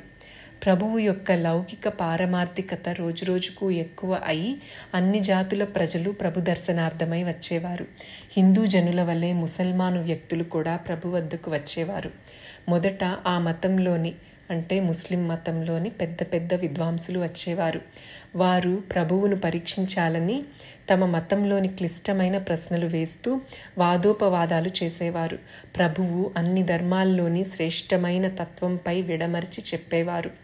పెద్ద పెద్ద మౌళీలను చకితులను చేసే జ్ఞానం ప్రభువు వద్ద ఉండడం చూసి వాళ్ళంతా విస్మయులయ్యారు. ప్రభువు యొక్క అగాధమైన జ్ఞానం గురించి తెలుసుకొని ప్రభుభక్తి పరాయణులయ్యారు. కానీ కొంతమంది ముస్లింలకు ఇది నచ్చక, మనం ఇంత పండితులమైనా మనల్ని ఎవరూ అడగట్లేదు, కానీ ప్రభువుకేమో ఇంత విలువ అని మనసులో అనుకుని ప్రభువును మంత్రప్రయోగంతో చంపాలనుకుని సామాగ్రిని సిద్ధం చేసుకున్నారు. ఈ విషయం ఆ ప్రయోగం చేద్దామనుకున్న వ్యక్తి అన్నకు నచ్చలేదు. ప్రభువు లాంటి అసామాన్యమైన సామర్థ్యం కల వారిని చంపటానికి ప్రయత్నించడం సాధ్యం కాదు. కానీ అదే వికటిస్తుందని మిగతా వారందరికీ భయం కలిగింది. ఆ ముసల్మాను మంత్రప్రయోగం చేయాలనుకునేసరికి ఆ మంత్రదేవతకే భయంకరమైనదిగా అనిపించింది. ప్రభువుపై ప్రయోగించడం అంటే మంటపై కట్టెపుల్ల వేస్తే అది భస్మం కావడానికి ఎక్కువ సమయం అవసరం ఉండదు కదా. ఈ విధంగా ఆలోచించి ఆ మంత్రాధిదేవత ఆ యవనుడిపైనే తిరగబడింది. ఏ శక్తినైతే తను అనుకూలం చేసుకుని ఆరాధించాడో అదే శక్తి అతనిపై తిరగబడింది. అతని దుర్దశను ఎలా వివరించగలం? ఆ యవనుడి స్థితి చూసి అతని సోదరునికి ఏం చేయాలో అర్థం కాలేదు. అతనికి ప్రభు సామర్థ్యంపై పూర్తి విశ్వాసం ఉండేది. సోదరుడు దీని నుండి ముక్తి పొందటానికి ప్రభువే సమర్థుడని నమ్మి వారినే శరణు వేడుకోవాలని అనుకున్నారు. ప్రభువు దగ్గరికి వెళ్ళి, నాకు అభయం ఇవ్వండి, క్షమించండి అని అంటూ, నేను మీ దాసుణ్ణి, మీ శరణు వేడుకుంటున్నాను, నాపై కృపతో మా ఇంటికి రండి అనగానే ప్రభువు ఎంత వారించినా వినక తన ఇంటికి తీసుకెళ్లాలని పట్టుబట్టాడు. తన సోదరుడు ప్రభువుకు భయంకరమైన అపరాధం చేశాడు, అందువల్ల మృత్యుముఖంలో ఉన్నాడు. అదంతా మరచి అతను ప్రభువుతో మా ఇంటికి వచ్చి సోదరుని కష్టం దూరం చేయాలని ప్రార్థించాడు. అది విని ప్రభువుకు అతనిపై దయ కలిగింది. ప్రభువు సహృదయంతో తన శిష్య బృందంతో వాళ్ళ ఇంటికి వెళ్ళారు. ప్రభువు రాగానే ఉచితాసనం వేసి చేతులు జోడించి ఈ విధంగా విన్నవించుకున్నాడు. నా సోదరునికి ప్రాణదానం చేయండి, అతను ఘోర అపరాధం చేశాడు అని తన సోదరునికి మంత్రప్రయోగం తిరగబడి మృత్యుముఖంలో ఉన్న విషయం ప్రభువుకి వివరించాడు. ప్రభువుని చూడగానే ఆ దుష్టబుద్ధి అయిన యవనుడికి సిగ్గు కలిగింది. అప్పుడు సోదరుడు తనతో, ఇప్పటికైనా మరణద్వారంలో ఉన్నావు, తప్పు ఒప్పుకొని ప్రభువుని క్షమించమని వేడుకో అనగానే ఇప్పటి వరకు జరిగిందంతా వివరించి ప్రభువును ఈ కష్టం నుండి కాపాడాలని వేడుకున్నాడు. నీ దేవతే నీకు తిరగబడింది, ఇక ఇప్పటి నుండి ఈ దుష్ట ప్రవృత్తిని వదిలేయి, ఇతరులకు చెడు జరగాలని చూస్తే తనకే చెడు జరుగుతుంది, ఈ విషయం దృష్టిలో పెట్టుకో అని బోధించి దుఃఖ విముక్తి కలిగించారు. ప్రభువుకి ఎప్పుడూ శత్రువు మిత్రుడు సమానమే. దుష్టజనుల క్రూరత్వం పోయి వారి నుండి ఇతరులకు ఏ ఉపద్రవం కలగకుండా చేయడం ప్రభు కర్తవ్యాలలో ఒకటి. తరువాత ప్రభువుని ద్వేషించేవారు చాలా తక్కువ అయ్యారు. కళ్యాణ్లో నివసించేటప్పుడు ప్రభువు అప్పుడప్పుడు అదృశ్యమయ్యేవారు. ఎక్కడికి వెళ్ళేవారో ఎవరికీ తెలిసేది కాదు. నృసింహ తాత్య పెళ్లి అయి అతని భార్య తొందరగానే మరణించిందని భయమ్మ మనసుకు కష్టం కలిగింది. తన 3 పుత్రులలో కులవృద్ధి చేసేవారు ఒక్కరే ఉండడం వల్ల అతని గురించి భయమ్మకు చింత కలిగింది. ఈ విషయం భయమ్మ ప్రభువుకి తెలియజేసింది. పెళ్లియోగం వస్తే తనంతట తానే జరుగుతుంది అంటూ ప్రభువు మౌనంగా ఉండేవారు. ఇలా అనగానే తల్లికి సమాధానమయ్యేది. కానీ తల్లి అంతరంగం ప్రభువు తెలిసిన వాడై ఆ పని చేయడం కష్టం అనిపించలేదు. హళీకేడ్ బాలచంద్ర దీక్షితుల పరిచయస్తులు యశ్వంతరావు కోరేకల్ అనేవారు హైదరాబాద్లో నివసించేవారు. బాలచంద్ర దీక్షితుల ఇంట్లోని వారందరికీ ప్రభువు పైన అపారమైన భక్తి ఉండేది. ఆయన పుత్రుడు నారాయణ దీక్షిత్ ప్రభుభక్తులు. అతని తల్లి జయమ్మ ప్రభువుపై పుత్రప్రేమ చూపించేవారు. ఆమె నృసింహ తాత్య భార్య పెళ్లి కాగానే మరణించిందని విని చాలా దుఃఖించారు. జరిగింది విని మళ్ళీ తాత్యాకు వివాహం జరిపించాలని పిల్లను చూసే బాధ్యతను తనపై వేసుకున్నారు. కోరేకల్ ఇంటివారు జయమ్మకు మంచి పరిచయస్తులు. యశ్వంతరావు కోరేకల్కు 2 పుత్రులు, 2 కుమార్తెలు ఉండేవారు. కుమార్తెల పెళ్లిళ్ళు ఇంకా కావలసి ఉండెను. 2 పెద్ద కుమార్తె విఠాబాయి నృసింహ తాత్యాకి తగిన భార్య అవుతుందని యశ్వంతరావుని అడిగారు. అతని అనుమతి తీసుకొని పెళ్లి నిశ్చయం చేసుకొని ఈ విషయం ప్రభువుకి తెలియజేశారు. అప్పుడు ప్రభువు మాతృశ్రీకి పరమానందం కలిగింది. ఈ పెళ్లి వల్ల ఇరు వర్గాల్లో మరియు శిష్య బృందంలో సంతోషం కలిగింది. ప్రభువు ఇంట్లోని కామధేనువు వల్ల ఎప్పటిలాగానే కార్యం నిర్విఘ్నంగా జరిగింది. మొదట జరిగిన మూర్ఖమైన పని వల్ల తగిన శాస్తి జరిగిన విషయం తెలుసుకుని మళ్ళీ విఘ్నం కలిగించకూడదని నిశ్చయించుకొని ఆ ఊరి వాళ్ళు వెళ్ళి యథారీతిన పెళ్లి జరగటానికి సహాయపడ్డారు. కళ్యాణి నవాబు కూడా ధనాన్ని పంపించడం వల్ల 1000 రూపాయలు ఖర్చు చేశారు. ప్రభు ఇంటి కార్యం అంటే కళ్యాణి నగర్ కళ్యాణం కోసమని అందరికీ భావన ఉండేది. ప్రభువుపై నిరుపమానమైన ప్రేమతో అందరూ ప్రభువును సంతృప్తపరిచారు. చాళకాపురం. ముందు చెప్పినట్లుగా ప్రభువు కొన్ని రోజులు కళ్యాణిలో నివసించి అక్కడి నుండి బయటపడ్డారు. ఎన్నోసార్లు ప్రభువు అదృశ్యమయ్యేవారు. ఇలా అప్పుడప్పుడు జరుగుతూ ఉండడం వల్ల అందరికీ అది అలవాటైపోయింది. అప్పటి నుండి ప్రభువు గురించి చింతించడం తక్కువైంది. హనుమంతరావు దాదా మామతో పాటు తీర్థయాత్ర నుండి తిరిగి వచ్చారు. ఇంటి పరిస్థితి యథావిధిగా సాగుతుండేది. అందువల్ల ప్రభువు అక్కడ తప్పకుండా ఉండాల్సిన అవసరం కనిపించలేదు. తన మనస్సులోని కారణం ఎవరికీ చెప్పకుండా ప్రభువు అదృశ్యమయ్యేవారు. అందువల్ల చాలామంది శిష్యులు వెంట ఉండేవారు కాదు. ప్రభువు యొక్క మహిమలు అన్ని దిక్కులా విస్తరించడం వల్ల దూరం నుండి అనేక మంది వచ్చేవారు.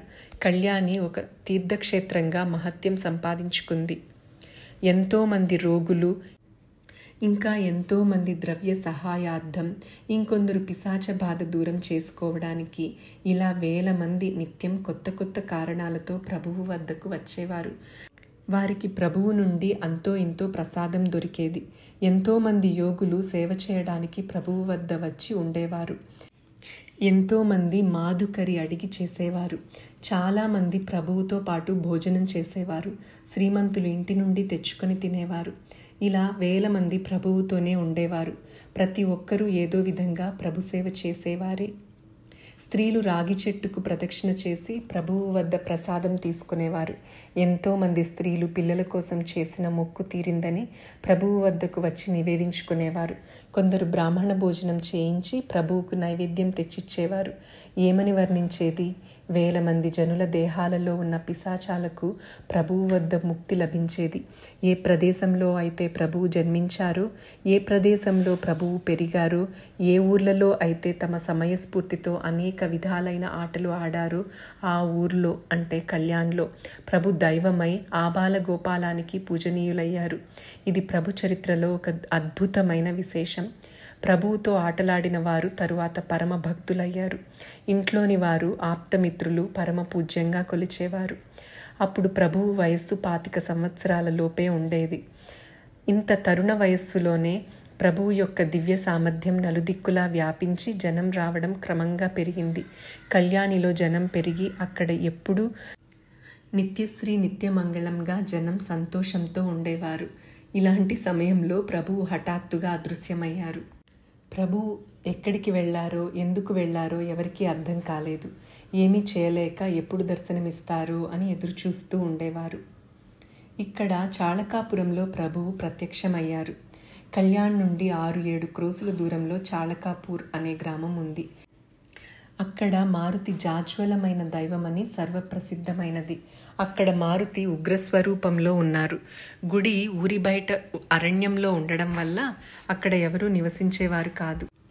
దగ్గరలో దట్టమైన అడవి ఉండడం వల్ల, క్రూర మృగాల భయం వల్ల, మారుతి యొక్క ఉగ్రస్వరూపం వల్ల ఎవరైనా మనుషులు ఆ ప్రదేశంలో ఎలా ఉండగలరు? గుడి పూజారి ఊళ్ళో ఉండేవారు. తెల్లవారుగానే పూజ ముగించి ఆరతి కాగానే నందాదీపం రాత్రంతా సరిపోయేటట్లు నూనె పోసి సాయంత్రం అయ్యేసరికి ఇంటికి చేరుకునేవారు. గుడిలో సేవ చేసే వాళ్ళు కూడా ఎవరూ రాత్రి ఉండేవారు కాదు. మారుతి భయంకరమైన స్వరూపంతో ఎవరినీ ఉండనీయరని సామాన్యులు అనుకునేవారు. కానీ నిజంగా చూస్తే ఆ నిర్జనారణ్యంలో ఎవరికీ ఉండటానికి ధైర్యం చాలేది కాదు. పగలే భయపడతారు, ఇక రాత్రివేళ ఎవరుంటారు? కానీ ఈ మారుతిపై గ్రామంలోని వారికి భక్తి అమితంగా ఉండేది. అందుకని మధ్యాహ్నం వేళ జనం ఎక్కువగా వచ్చేవారు. మారుతి జన్మోత్సవము, పూజ సంవత్సరమంతా జరిపేవారు. ప్రతి శనివారం పల్లకీ సేవ చేసేవారు. ఆ సమయంలో జనం ఎక్కువగా పోగయ్యేవారు. చైత్ర మాసంలో జన్మోత్సవం జరిపితే ఆ ప్రదేశం యాత్రాస్థలంగా కనిపించేది. ఆ సమయంలో తప్ప ఇతర వేళలో సంధ్యా సమయం తరువాత ఆ వైపుకు ఎవరూ వచ్చేవారు కాదు. మారుతి రాత్రి వేళలో ఏకాంతంగా ఉండేవారు. ఆ సమయంలో మారుతిని కలవాలని ప్రభు దేవాలయంలోనికి వెళ్ళారు. ప్రభువు మరియు మారుతి యొక్క అపూర్వ కలయికలో ఏం జరిగిందో తెలుసుకునే మార్గం ఏ చరిత్రకారునికి వ్రాయటానికి సాధ్యమవుతుంది? తెల్లవారగానే పూజారి పూజ చేయటానికి దేవాలయంలోకి వెళ్ళి చూస్తే ఒక యువకుడు ఒక మూలకి ప్రశాంతంగా నిద్రిస్తున్నట్లు కనిపించింది. మారుతి దగ్గరికి వెళ్ళగానే మారుతి తలపై ఒక మూట ఉండడం చూసి అతనికి ఆశ్చర్యం కలిగింది. మూట విప్పి చూడగా అన్ని బట్టలు కనిపించాయి. ఈ బట్టలు ఎవరివి? దేవుడిపై తన బట్టలు పెట్టిన ఆ దుష్టుడు ఎవరని వెతికెను. ప్రభువు విశ్రాంతిగా పడుకొని ఉండెను. ప్రభువుని లేపి పూజారి బట్టలు ఎవరివని అడగగానే ప్రభువు తనవేనని చెప్పారు. ఈ అడవిలో దొంగలుంటారు, కావున నా బట్టలు ఎత్తుకుపోతారని రక్షణ చేయమని మారుతికి ఇచ్చాను అనగానే ఆ పూజారి కోపంతో ప్రభువును కొడుతుండగా మారుతి మెడలోని హారం ప్రభువు మెడలో కనిపించింది. ప్రభువు శరీరంపై కొట్టిన గుర్తులు మారుతి శరీరంపై కనిపించగానే అందరూ భయభ్రాంతులయ్యారు. ఇదేమి చమత్కారం! ప్రభు తనలో తాను నవ్వుతూ నిలబడ్డారు. ఈ గొడవ విని చాలామంది పోగయ్యారు. వాళ్లలో ఒకరు పరీక్షించి చూడగానే తాము కొట్టిన ఆ మనిషి ఎవరో పిచ్చివాడో దుష్టుడో కాదని కళ్యాణ్కి చెందిన మాణిక్ ప్రభు అని తెలుసుకున్నారు. కళ్యాణ్కి చెందిన మాణిక్ ప్రభు. ఇది వినగానే అందరూ అతని వైపు చూశారు. నిజంగా మాణిక్ ప్రభువే. మనం అజ్ఞానంతో భయంకరమైన తప్పిదం చేశాం. ప్రభువు యొక్క సామర్థ్యం తెలుసుకుని దుఃఖంతో పశ్చాత్తాపం చెంది ప్రభువు ముందు సాష్టాంగ నమస్కారం చేస్తూ ప్రభువును క్షమించమని వేడుకున్నారు. ప్రభువు దరహాసంతో వాళ్ళందరినీ లేపి స్వాంతనపరిచారు. ప్రభువు చాళకపురం మారుతి దేవాలయానికి వచ్చారనే వార్త వాయువేగంతో విస్తరించి జనం తండోపతండాలుగా రాసాగారు. ఖర్జూర పళ్ళు, పోకలు, కొబ్బరికాయలు, పూలు, మాలలు, బత్తాసులు, పేలాలు ఇలా అనేక పదార్థాలను వెంట తీసుకువచ్చేవారు. కొందరు పూజలు చేస్తూ ప్రసాదాలు పంచసాగారు. ఆ నిర్జన ప్రదేశం పెద్ద యాత్రాస్థలంగా రూపుదిద్దుకుంది. అక్కడ ఇతర దుకాణాలు వెలిశాయి. 4 దిక్కులా జనసమ్మర్దంతో నిండిపోయింది. అనేక రకాలైన మూగ, గ్రుడ్డి, చెవిటి యాచకులతో నిండిపోయింది. భోజన సమారంభం మొదలై అన్నపూర్ణాదేవి కృపతో అందరికీ భోజనం తృప్తిగా లభించింది. జంగల్ మే మంగల్ మొదలవటానికి ఎక్కువసేపు కాలేదు. ప్రభు కనిపించిన విషయం బీదర్, హైదరాబాద్, కల్బుర్గి అంటే గుల్బర్గా, కళ్యాణ్ మొదలైన నగరాల్లో విస్తరించి 4 దిక్కుల నుండి భక్తులు పోగయ్యారు. కళ్యాణ్లో ఉన్న మాతృశ్రీకి ఈ విషయం తెలియగానే ప్రభువు వద్దకు రావాలనే ఆతృత పెరిగింది. మాతృశ్రీ భయమ్మ నృసింహ తాత్యాతో కలిసి బయలుదేరారు. బాపాచార్యులు, నారాయణ దీక్షిత్, చిమన్నా బ్రహ్మచారి మొదలైన శిష్యులంతా ప్రభు వద్దకు వెళ్ళటానికి సిద్ధమయ్యారు. వీళ్లే కాకుండా వేల మంది ప్రభు దర్శనార్థం బయలుదేరారు. చాళకాపురంలో ప్రభు దర్శనం చేసుకుని ఆనందభరితులయ్యారు. అలా చాళకాపురంలో 4 నెలలు నివసించారు. ఆ సమయంలో నిర్జనారణ్యం సర్వ సౌకర్యమైన ఆనందానికి నివాస స్థానం అయింది. ఆ సమయంలోనే హైదరాబాద్ నుండి రాజే రాయన్ వారి బలగంతో ప్రభు దర్శనానికి వచ్చారు. చిదంబర్ రావ్ అనే తాలూకాదారు ప్రభువు అక్కడ ఉన్నన్ని రోజులు బందోబస్తు కల్పించి అందరికీ రక్షణ కల్పించారు. హైదరాబాద్ రాజే రాయన్ అనే పేరుగల ప్రసిద్ధ దేశస్థ ఋగ్వేద బ్రాహ్మణ మంత్రికి నిజాముల వద్ద ఆయన పూర్వీకులు పనిచేయటం వల్ల నిజాముల నుండి 4-5 లక్షల విలువ గల జాగీరు లభించింది. నిజాముల రాజ్యంలో వారు మంచి పదవిలో ఉండేవారు. వీళ్ల పూర్వీకులు కత్తి విద్యలో, రాజకీయంలో మంచి ప్రవేశం ఉండి నిజాములకు సేవ చేశారు. అందుకని ఆయనను రాజారాయ్ అని పిలిచేవారు. ఈయన ప్రభువు యొక్క కీర్తి తెలిసి ప్రభువుపై ప్రేమతో ప్రభు చాళకాపురం వచ్చారనే వార్త వినగానే దర్శనార్థమై వచ్చి దర్శనం చేసుకున్న తర్వాత ప్రభు సన్నిధిలో కొంతకాలం నివసించి సేవ చేసుకుని సంతోషభరితులయ్యారు. రాజాసాహెబ్ యొక్క భక్తికి ప్రభువు వశమయ్యారు. రాజాసాహెబ్ వయస్సు దాటిపోయింది, కానీ పుత్రప్రాప్తి కలుగలేదు. తనకు పుత్రప్రాప్తి అయి తన సంస్థానము అఖండంగా నడుస్తూ ఉండాలని ప్రభువు వద్ద ప్రార్థించారు. ప్రభువు అతని సేవతో సంతుష్టులై ప్రసన్న అంతఃకరణతో పువ్వులు, ఖర్జరి పళ్ళు, విభూతి ప్రసాదంగా ఇచ్చారు. ఆ ప్రసాదం తీసుకుని హైదరాబాద్కు రాయ్ వెళ్ళిపోయారు. ప్రభు యొక్క ప్రసాదం అపూర్వంగా భావించి రోజు ప్రసాదానికి పూజ చేసేవారు. కొంతకాలం తరువాత అతనికి పుత్రప్రాప్తి కలిగింది. ఆనందభరితులై ఈ విషయం ప్రభువుకి తెలిపి వారు చెప్పినట్లు పుత్రునికి శంకర్రావు అని నామకరణం చేశారు. శంకర్రావు ప్రభువుపై అత్యంత భక్తితో ఉండేవారు. ఆయనకు యుక్త వయస్సు రాగానే తండ్రి మరణించారు. కానీ జాగీర్ విషయంలో ఏదో నిజాములు అడ్డు చెప్పడం వల్ల కొన్ని రోజులు చింతించారు. తనకు వచ్చిన కష్టం దూరం కావాలని ప్రభువును ప్రార్థించగానే తిరిగి జాగీరు లభించి గాదిపై కూర్చున్నారు. ఆ సమయంలో ప్రభువుని విస్మరించలేదు. ప్రతి సంవత్సరం 1000 రూపాయలు ప్రభువుకి పంపించేవారు. శంకర్రావు రాజుగారికి ప్రభువు చేతివ్రాత యొక్క పత్రం లభించింది. ఈ ప్రేమ సంబంధం ఇప్పటి వరకు ఇలాగే నడుస్తూ వస్తుంది. ఈ రాజా సాహెబ్ హిందూ ధర్మం తరపున బ్రాహ్మణులకు మూలస్తంభమై నిజాముల కాలంలో సర్వతోముఖాభివృద్ధి జరిగింది. ప్రభువు చాళకాపురంలో ఉన్నప్పుడు మారుతికి పూజ, అర్చన, పల్లకి సేవ నిర్విరామంగా జరిగేవి. ప్రభు మారుతిపై ఆరతి, కొన్ని భజనలు, అష్టకము రచించారు. ఈ ఆరతి, భజన ప్రభు సాంప్రదాయంలో భాగమై ప్రతి శనివారం ఇప్పటికీ భజన చేయబడుతుంది.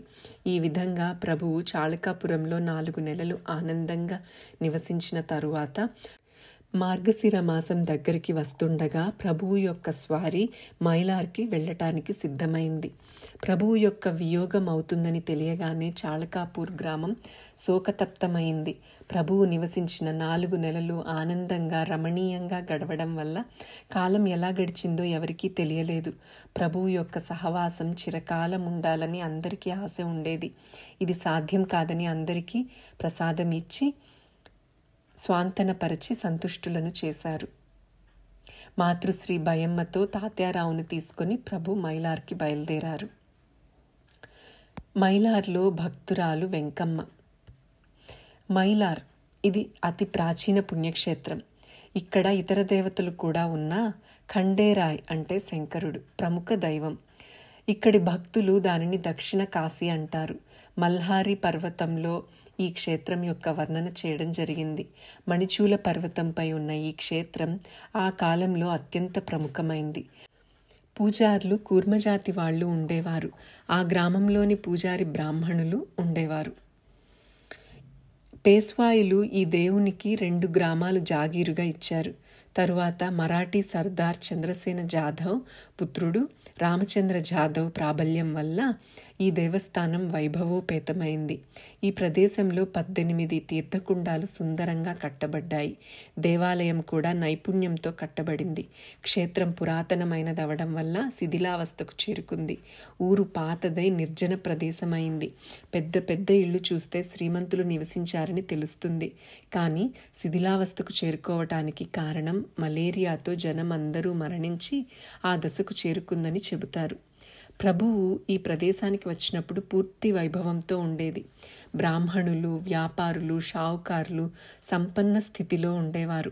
అన్నవస్త్రాలకు ఎవరికీ లోటు ఉండేది కాదు. ప్రభు తన మండలిని తీసుకొని ఊరు బయట ఉన్న దేవాలయంలో దిగారు. అప్పుడు మాతృశ్రీ భయమ్మ, తాత్యాసాహెబ్, చిమన్యా బ్రహ్మచారి, నారాయణ దీక్షిత్ వెంట ఉన్నారు. ప్రభు వచ్చిన విషయం తెలియగానే 1000 మంది ప్రభు దర్శనానికి రాసాగారు. ప్రతి సంవత్సరం మార్గశిర శుద్ధ షష్ఠికి జాతర జరుగుతుంది. ఆ సమయంలో ప్రభువు కోసం జాతరలో 4 దిక్కుల నుండి వచ్చిన జనంతో ఆ ప్రదేశం నిండిపోయింది. ప్రభువు ఖండేరాయుని పూజ చేసి వస్త్రాలతో అలంకరించారు. ప్రభువు ఖండేరాయునిపై భజన, ఆరతి ఈ ప్రదేశంలోనే రచించారు. తరువాత అది ఆదివారం భజనగా ప్రసిద్ధమైంది. ప్రభు ఇక్కడికి వచ్చిన తరువాత నిత్యశ్రీ నిత్యమంగళం అయి ఆనందభరితమైంది. నిత్యం 1000 మంది దర్శనానికి రాసాగారు. 4 దిక్కులా జయ జయ ధ్వానాలు మిన్నంట సాగాయి. భోజన పంక్తులు జరగసాగాయి. ప్రభువు మెడలో పూలహారాలు, ఖర్జూర పళ్ళు, పూలు, పేడ, బర్ఫీ మొదలైనవి సంచుల కొద్దీ జమ అవసాగాయి. లెక్కలేనంత ద్రవ్యము జమ అయ్యేది. దాంతోపాటు ఏ రోజుది ఆ రోజే ఖర్చయ్యేది. ప్రభువు వద్ద తమ కోరికలు తీర్చాలని మొక్కుకునేవారు. అలాగే కోరికలు తీరిన వారు మొక్కులు తీర్చుకునేవారు. నాట్యం, పురాణాలు, కీర్తనలు, భజనలు రోజు జరిగేవి. పరివారంతో ఉన్న ఆ ప్రదేశం అంగరంగ భరితమైంది. ఖండోబా జాతర ముగిసింది. కానీ ప్రభు దర్శనార్థం వచ్చిన జనం ఇంకా ఉండిపోయారు. నిత్యశ్రీ నిత్యమంగళంగా ఉన్న ప్రభు సహవాసాన్ని విడిచి ఎవ్వరికీ వెళ్లాలనిపించేది కాదు. అతి కష్టంతో వెళ్లేవారు. వెళ్ళినా ప్రభువు వద్ద ప్రసాదం తీసుకుని వెళ్లేవారు. ఎంతోమంది నిరీక్షించి ప్రసాదం తీసుకుని వెళ్లేవారు. మైలార్ యాత్ర ముగిసిన తరువాత ప్రభువు వద్దకు వచ్చేవారు కూడా తక్కువయ్యారు. ఒకరోజు ప్రభువు చేతి నుండి ప్రసాదం తీసుకునే వారిలో ఒక కోమటి స్త్రీ, వేశ్య, ప్రభు దర్శనార్థం వచ్చింది. ఆమె యుక్త వయస్కురాలైన వితంతువు. శరీరం నలుపైనా కూడా ఆమె ఆభరణాలతో అలంకృతురాలై ఉండెను. అందరితో పాటు ప్రసాదం తీసుకోకుండా ఒక ప్రక్కగా నిల్చుని ఉండిపోయింది. 1000 మంది ప్రసాదం తీసుకున్నా తను మాత్రం ప్రసాదం కోసం ఆలోచించలేదు. ఒక ప్రక్కగా కూర్చుని ప్రభువు తేజో స్వరూపాన్ని చూస్తూ ఉండిపోయింది. ఆమె ప్రభు స్వరూపాన్ని చూస్తూ ఎంతగా లీనమయ్యిందంటే ఆమెకు బాహ్యదేహంపై కొంచెం కూడా స్పృహ లేకుండా పోయింది. తను ఎవరో, ఎక్కడి నుంచి వచ్చానో, ఏమి చేయాలో వీటన్నింటినీ మరచి కూర్చున్న చోటే ప్రభు స్వరూపంలో లీనమైంది. మొదట ఆమె వైపు ఎవరి దృష్టి మళ్ళలేదు. చివరికి జనం తగ్గిన తరువాత ప్రభు శిష్యులలో ఒకరు ఆమె ప్రసాదం ఎందుకు తీసుకోవట్లేదని అనుకుని ముందుకు రమ్మని పిలిచారు. శిష్యుడు పిలవడంతో స్పృహలోకి వచ్చి ప్రభువు ముందు సాష్టాంగ నమస్కారం చేసి ప్రసాదం కోసం చెయ్యి చాచగానే ప్రభువు 2 ఖర్జూర పళ్ళు, కొన్ని పేలాలు ఆమె చేతిలో పెట్టారు. ప్రసాదం తీసుకుని బయటకు వచ్చింది. ఎక్కడికి వెళ్లాలో ఆమెకు తోచలేదు.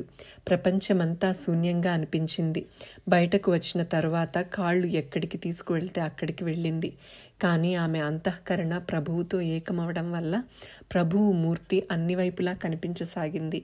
ఆమె ప్రభుమయమైంది. తన స్థితి ఆమెకు తెలియటం లేదు. 2 రోజులు తిరిగి మళ్లీ ప్రభు దర్శనానికి వచ్చింది. ఒకసారి ప్రసాదం తీసుకున్నా తిరిగి ఎందుకు వచ్చిందని కొందరికి ఆశ్చర్యం కలిగింది. మళ్లీ ప్రభువు ప్రసాదం ఇవ్వగానే అప్పటికి అక్కడి నుండి వెళ్ళినా ఆమె మనసు ఇక్కడికే రావాలనిపించసాగింది. ఇలాంటి మానసిక స్థితిలో ఏం చేయాలో, ఎక్కడికి వెళ్లాలో, అంతఃకరణలో బాధ ఎలా శాంతిస్తుందో తెలియలేదు. దిశానిర్దేశం తెలియక అక్కడ ఇక్కడ తిరిగి మళ్లీ ప్రభు ముందుకు వచ్చి నిలబడింది. ఓ అమ్మా, ఇలా మళ్ళీ మళ్ళీ ఎందుకు వస్తున్నావు? నీకు ప్రసాదం దొరికినా నీ ఊరికి ఎందుకు వెళ్ళడం లేదు అని ప్రభువు అడిగారు. మహారాజ్, నా ఊరేదో నాకు తెలియదు. మీరు తప్ప ఈ ప్రపంచమంతా నాకు శూన్యంగా కనిపిస్తుంది. ఈ పాదాలు వదిలి నేను ఎక్కడికి వెళ్ళను అనగానే ప్రభువు, ఓ అమ్మా, నీవు యవ్వనంలో ఉన్నావు. మా దగ్గరికి నిత్యం అనేక రకాలైన జనం వస్తూ ఉంటారు. నిన్ను కనిపెట్టి ఉండడం మా వల్ల కాదు. మేము ఫకీరులము, గోసాయిలము. నీకు ఈ జీవనం తగదు. వచ్చిన దారినే నీ ఇంటికి తిరిగి వెళ్ళు అనగానే నా ఇల్లు ఎక్కడుందో, మా తల్లిదండ్రులెవరో నాకు తెలియదు. ఇప్పుడు నాకు అన్నీ మీరే. మిమ్మల్ని విడిచి ఎక్కడికి వెళ్ళను అని ఆ స్త్రీ అనగానే, మా దగ్గర ఉండాలనుకుంటే శరీరంపై ఉన్న నగలు బీదలకు పంచి శరీరానికి బూడిద పూసుకోవలసి ఉంటుందని ప్రభువు అన్నారు. మహారాజ్, నాకు నగలంటే విరక్తి కలుగుతుంది. ఇవి తీసుకుని మీరు ఎవరికైనా పంచిపెట్టండి అని శరీరంపై ఉన్న నగలను తీసి ఇచ్చింది. ఆ స్త్రీ నిర్ధారించుకున్న విషయం విని ప్రభు ప్రసన్నులయ్యారు. ద్రవ్యలాలసులైన కోమటి కులంలో జన్మించిన ఆ స్త్రీ ఔదార్యం చూసి జనం ఆశ్చర్యచకితులయ్యారు. ప్రభువుకి ఆ స్త్రీ అంతఃకరణ తెలిసి ఉండెను. ప్రభువుకు ఆ స్త్రీ అంతఃకరణలోని శుద్ధ నిస్వార్థమైన దివ్య ప్రేమ కనిపిస్తూ ఉండేది. ఆ ప్రేమ ముందు ద్రవ్యం మరియు దేహం యొక్క చింత లేదు. ప్రభు అంతఃదృష్టితో ఆమె వైపు చూసి అమ్మ దగ్గరికి తీసుకొని వెళ్ళమని ఒక శిష్యునికి చెప్పారు. ఆ శిష్యుడు ఆమెను మాతృశ్రీ వద్దకు తీసుకొని వెళ్లారు. ప్రభువుపై ఉన్న ప్రేమ, భక్తి చూసి మాతృశ్రీ ఆనందించి తన బిడ్డలా ఆమెను ఆదరించారు. ఆ యువతి అంతఃకరణ తెలుసుకోవటానికి ప్రభువు వివిధ రకాలుగా పరీక్షించారు. ఎన్నో రోజులు ఆమెను ఖర్జూర పండ్లు మాత్రమే తిని ఉండమనేవారు. ఆమె శరీరం సన్నబడింది. అందరికీ ఆమెపై కరుణ కలిగింది. కానీ ప్రభు ఆజ్ఞ ఆమె ఉల్లంఘించేది కాదు. ఒకరోజు ఆమె నగ్నంగా స్నానం చేస్తూ ఉన్న సమయంలో ఎవరో వచ్చి ప్రభువు నిన్ను ఎలా ఉన్నావో అలాగే రమ్మన్నారని చెప్పారు. అది వినగానే దేహమోహం జనం ముందు లజ్జా పడకుండా ఎలా ఉందో అలాగే వెళ్ళడానికి తయారైంది. అందరూ ఆశ్చర్యచకితులయ్యారు. ఈ విషయం మాతృ మంత్రశ్రీకి తెలియగానే వెంటనే బయలుదేరింది. మధ్యలోనే ఆమెను నిలిపివేసింది. ప్రభువు ఈ విధమైన ఆజ్ఞ ఎలా చేశారు? ఈ విషయానికి కారణం స్త్రీకి నిజమైన ఆభరణం సిగ్గు. అది లేకపోతే స్త్రీత్వం ఎలా ఉంటుంది? ప్రభువు ఆజ్ఞతో ఆ స్త్రీ ఆ స్థితిలో రావటానికి తయారైందని ప్రభువుకి అర్థమవగానే ఆమె అసమాన భక్తికి ప్రభువు మనసు ప్రేమతో నిండిపోయింది. ఆమె ఇంకా ప్రభువు వద్దకు రాకముందే తన శరీరంపై ఉన్న శాలువాను వస్త్రాన్ని ఆమెపై వేయటానికి పంపించారు. దానితో ఆమె జన్మ ధన్యమైంది. పైన చెప్పిన ఆ యువతి వెంకమ్మ. ఈమె పూర్వజన్మలో యోగిని. ప్రారబ్ధ కర్మతో ఆమెకు వైశ్యకులంలో జన్మ ప్రాప్తించింది. ఆమె ప్రభువుకి సన్నిహితమై ప్రభువు కృపతో పరమావధి పొందింది. ఆ సమయంలో వెంకమ్మ వివస్త్రయై ఉన్నా జనులు ఏమనుకుంటారో అని కూడా ఆలోచించలేదు. ఆ అసమాన భక్తికి ప్రభువు సంతుష్టులై తన వస్త్రాన్ని ఆమెపై కప్పటానికి ఇచ్చారు. ప్రభువు యొక్క వస్త్రం వెంకమ్మ శరీరంపై పడగానే ఆమెకు పూర్వజన్మ లభించింది. ఆమె పాపాలు అన్నీ దగ్ధమై కడిగిన ముత్యంలా వెలిగిపోయింది. అప్పటి నుండి ఆమె తెల్లబట్టలు కట్టుకొని నొసట విభూతి రాసుకొని చేతిలో జపమాలతో ప్రభునామం జపిస్తూ ఉండేది. ఆమె కులానికి కోమటి అయినా సౌందర్యవతి విద్యావతి కాకపోయినా వీటన్నింటినీ మించి పవిత్ర అంతఃకరణతో ధ్యానించి ప్రభువుని గెలిచే సామర్థ్యం ఉండేది. కోమటి వారు ధర్మశాస్త్రబద్ధంగా అన్ని విధి విధానాలను పాటిస్తారు. నిజాముల కాలంలో కోమటి వాళ్ళు వ్యాపారులై శ్రీమంతులుగా ఉండేవారు. వెంకమ్మ తండ్రి ధన కనక సంపన్నుడై వ్యాపారి అయి భావిక భక్తుడై ఉండేవారు. వెంకమ్మ పెళ్లి ఆ కాలానికి తగినట్లు చిన్న వయస్సులోనే జరిగింది. కానీ దురదృష్టవశాత్తు ఆమె భర్త పెళ్లి అయిన కొద్ది రోజుల్లోనే మరణించడం వల్ల ఆమెకు వైధవ్యం ప్రాప్తించింది. విధవ అవటం వల్ల సమయమంతా దైవచింతనలోనే కాలం గడిపేది. తల్లిదండ్రుల సహాయం కూడా ఆమెకు లభించింది. వ్యాపారం చేసి ధనం సంపాదించే ఆ కుటుంబం ఈశ్వర భక్తులయ్యారు. ఈశ్వర కృప ప్రాప్తించాలని ఆ కుటుంబం అహోరాత్రులు భజన చేస్తూ గడిపేవారు. దైవ సాన్నిధ్యంలో గడిపే ఆ కుటుంబాన్ని దోచుకోవాలని ఒక కట్పట సన్యాసి గురువుగా పరిచయం చేసుకొని పూర్తి కుటుంబాన్ని స్వదేహంతో కైలాసానికి వెళ్లే అద్భుత విద్య తన వద్ద ఉందని వెంకమ్మ తండ్రికి చెప్పాడు. అన్ని ఆది భౌతికాలను వదిలి దేహంతో పాటు స్వర్గం ప్రాప్తిస్తుందని వెంకమ్మ తండ్రి ఆ సన్యాసి వెంట పడ్డాడు. ఆ సన్యాసి మహాచతురుడు. కొత్త కొత్త యుక్తులతో వాళ్ల ధనాన్ని అపహరించడం ప్రారంభించాడు. చివరికి ఒకేసారి పూర్తి కుటుంబాన్ని స్వర్గానికి పంపిస్తానని ఒకరోజు నిశ్చయించి అనుష్ఠానం చేయించాడు. అనుష్ఠానం ముగియగానే మైలారు దగ్గర ఉన్న రుద్రకుండంలో వెంకమ్మతో సహా పూర్తి కుటుంబాన్ని ఆ నీళ్లలో దూకమని ఆజ్ఞాపించాడు. గురు ఆజ్ఞతో ఆ కుటుంబం అంతా అందులో దూకారు. ఈత ఎవరికీ రాకపోవడం వల్ల అందరూ చనిపోయారు. వెంకమ్మ కూడా అందరితో పాటు దూకగానే నీళ్లలో పైకి లోపలికి 2 సార్లు మునిగి తేలగానే మూడోసారి ఎవరో చేయి పట్టుకొని పైకి లాగారు. ఆ సమయంలో ఆమె స్పృహలో లేదు. కొంచెం కళ్ళు విప్పి చూడగానే పైకి తెచ్చిన ఆ పురుషుని ప్రాణదాత యొక్క స్వరూపం మనస్సులో ఉండిపోయింది. అందరినీ స్వర్గానికి పంపించి ఆ కపట సన్యాసి పలాయనం చిత్తగించాడు. వెంకమ్మకు స్పృహలోనికి తేవటానికి అక్కడున్న వాళ్ళు ప్రయత్నించారు. ఆ సన్యాసి చేసిన పనికి అందరికీ బాధ కలిగింది. కానీ ఇతర కుటుంబ సభ్యులను మాత్రం ఎవరూ రక్షించలేకపోయారు. ఇతర ఉపచారములు అయిన తరువాత వెంకమ్మ పూర్తి స్పృహలోనికి వచ్చింది. ఆమె ధ్యానమంతా తనను బయటకు తీసిన పురుషునిపై ఉండటం వల్ల తల్లిదండ్రుల వియోగం ఆమెకు గుర్తు రాలేదు. ఆ జలాశయంలో ఆమెకు పునర్జన్మ లభించింది. తన స్వంత వాళ్ళు ఎవరూ లేకుండా పోయారు. ఎలాంటి ఆశ ఆమెకు మిగలలేదు. తల్లిదండ్రులు దేహంతో స్వర్గవాసులయ్యారు. ఇక ఏ ఆలోచన గమ్యం లేకుండా తిరుగుతూ ఉంటే ప్రభువు దర్శనం కాగానే రుద్రకుండంలో నుండి బయటకు తీసిన పురుషుడు ఇతనే అని అనిపించగానే ప్రభు స్వరూపంపై మనస్సు నిలిచింది. ఆ తరువాత వెంకమ్మ ప్రభువుతో ఎలా మమేక్యమైందో పైన మనకు తెలిసింది. కొంతమంది చరిత్రకారులు ఈ విషయాన్ని ఇంకో విధంగా వ్రాశారు. వెంకమ్మ తల్లిదండ్రులు ప్రభువు మైలారుకి వచ్చిన విషయం తెలిసి ప్రభు దర్శనం చేసుకోవాలని కుటుంబంతో ఎడ్ల బండిలో బయలుదేరారు. మైలార్ కొద్ది క్రోసుల దూరంలో ఉండగా గాలి వాన మొదలై ఒక నది వద్ద వాళ్ల ఎడ్లబండి పూర్తిగా కొట్టుకుని పోయి మనుషులు కూడా నీళ్లలో మునిగిపోగా వెంకమ్మ కూడా కొట్టుకుపోతుండగా ఒక బ్రహ్మచారి తన చేత్తో ఆమెను పైకి తెచ్చి భూమిపై వేసి మాయమయ్యారు. ఇలా జరిగింది చూసి వెంకమ్మ స్పృహ కోల్పోయి కొద్ది రోజుల తరువాత మైలార్కు వచ్చి ప్రభు దర్శనం చేసుకుంది. తరువాత కథ పైన వివరించడం జరిగింది. 2 కథల వల్ల కూడా వెంకమ్మను మాణిక్ ప్రభు సంకట పరిస్థితి నుండి రక్షించారని తెలుస్తుంది. ఇలాంటి భయంకర పరిస్థితుల నుండి రక్షించిన పురుషుడు అదృశ్యమయ్యారు. కానీ ఆ అద్భుత పురుషుని కరస్పర్శ తగిలినప్పటి నుండి ఆమె పిచ్చిదయింది. ఆమెకు తనను నీటి నుండి బయటకు తెచ్చిన వారు ఈ ప్రపంచ జగద్రక్షకులు, ఈ మాయా ప్రపంచాన్ని ఉద్ధరించడానికి సమర్థులని ఆమెకు నమ్మకం కలిగింది. వారెవరో తెలుసుకోవాలని వెతుక్కుంటూ తిరగసాగింది. వెంకమ్మకు ఐహిక ఆప్తులు లేనందున పారమార్థిక ఆప్తుల కోసం వెతకటానికి నిర్ణయించుకుంది. లేగదూడ ఆవు నుండి తప్పిపోతే ఎలా తిరుగుతుందో ఆ విధంగా ఆత్మబంధువును వెతికే పనిలో తిరగసాగింది. ఆమె అంతఃకరణకు అయిన దాహం సద్గురువును కలిస్తేనే ఉపశమిస్తుంది. అందుకు అన్ని ఇంద్రియాలు ఉన్నా బయటి జ్ఞానం లేక తిరగసాగింది. ఆమె భాగ్యోదయం అయ్యే సమయం రావటం వల్ల ప్రభు దర్శనం కలిగింది. అప్పుడు ఆమెకు తల్లి, తండ్రి, బంధువులు ఒకేసారి దొరికినట్లు అయింది. ఆ సమయంలో ఆమె ఆనందం వర్ణించడం ఎవరి వల్ల కాదు. మైలార్లో ప్రభు చాలా రోజులు ఉన్నారు.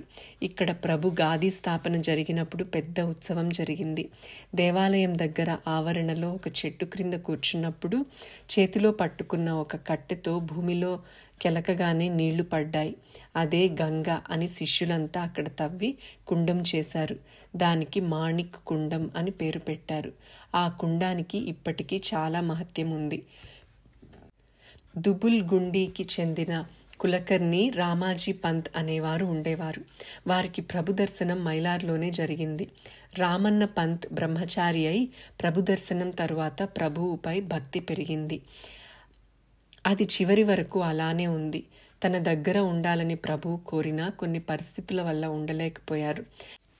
కానీ ఆయన తండ్రి సోదరి అయిన సుందరమ్మ మాత్రం ప్రభు సన్నిధిలోనే ఉండేది. ఆమె విధవగా ఉండి అంతఃకరణ శుద్ధ భక్తితో పునీతమవడం వల్ల ప్రభువు తమ దగ్గర ఉండటానికి అనుమతి ఇచ్చారు. తరువాత ప్రభు ఆమెను అనుగ్రహించి ఆమెకు దివ్యదృష్టి ప్రసాదించారు. ఇలా ఎందరినో ప్రభువు అనుగ్రహించారు.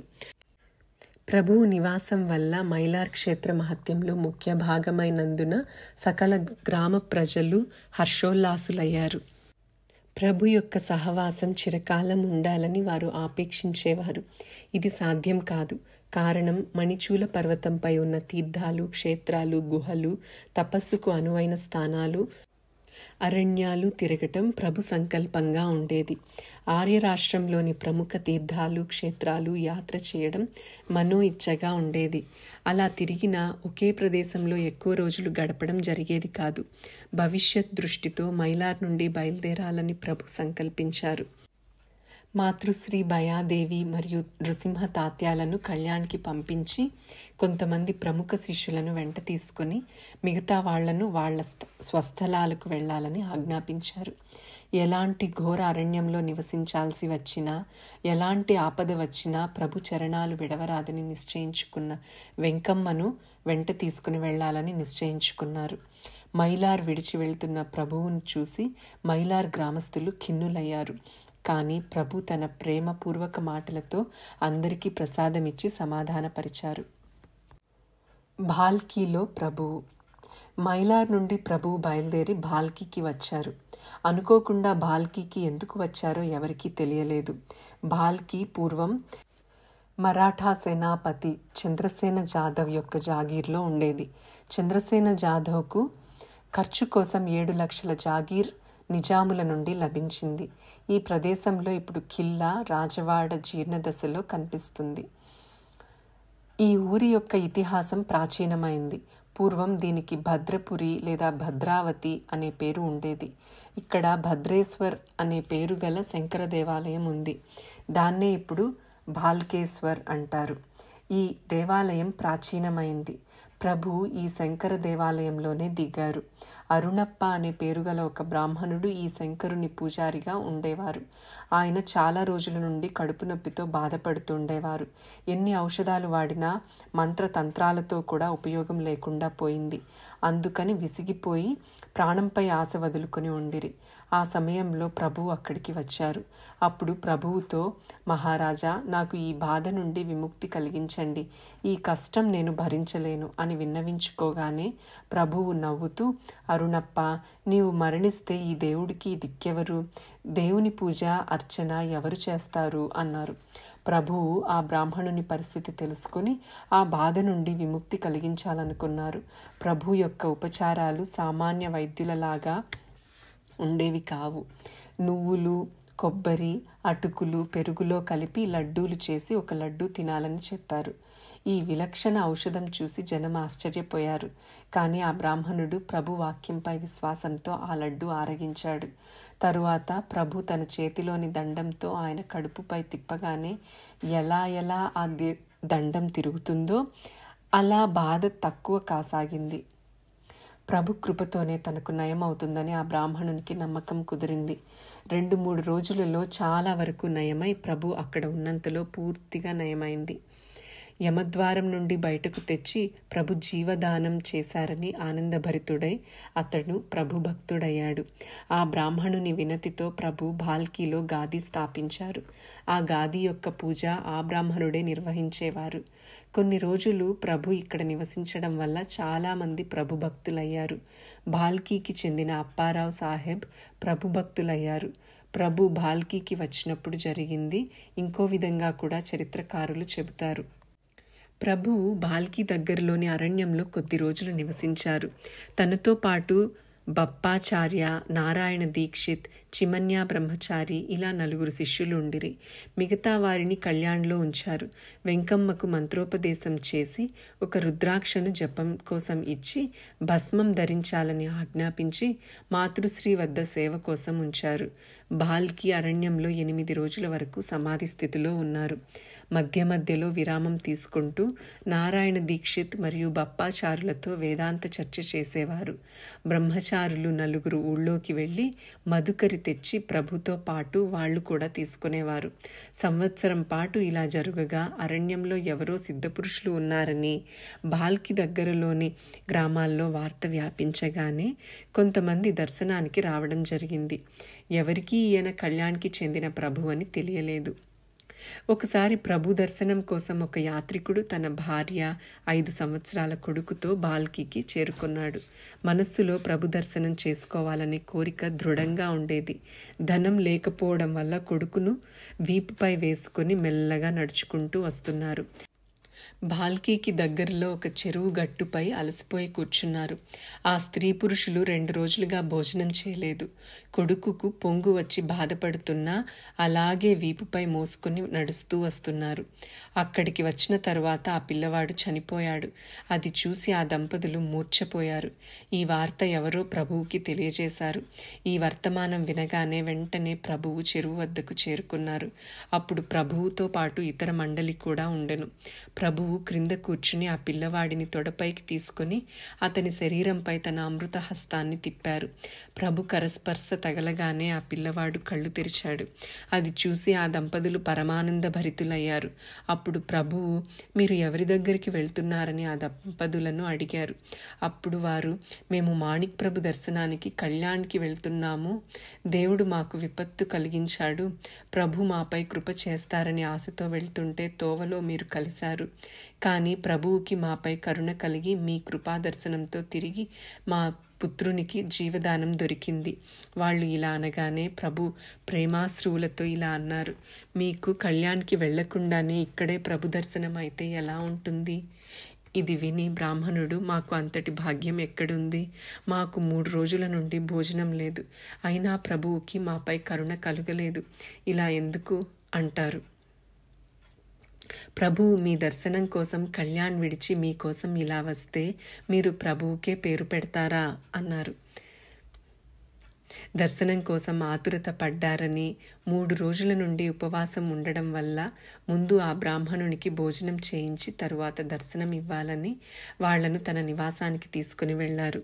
అక్కడ చిమన్యాతో పాటు 4 మధుకరి తెచ్చి ఉండిరి.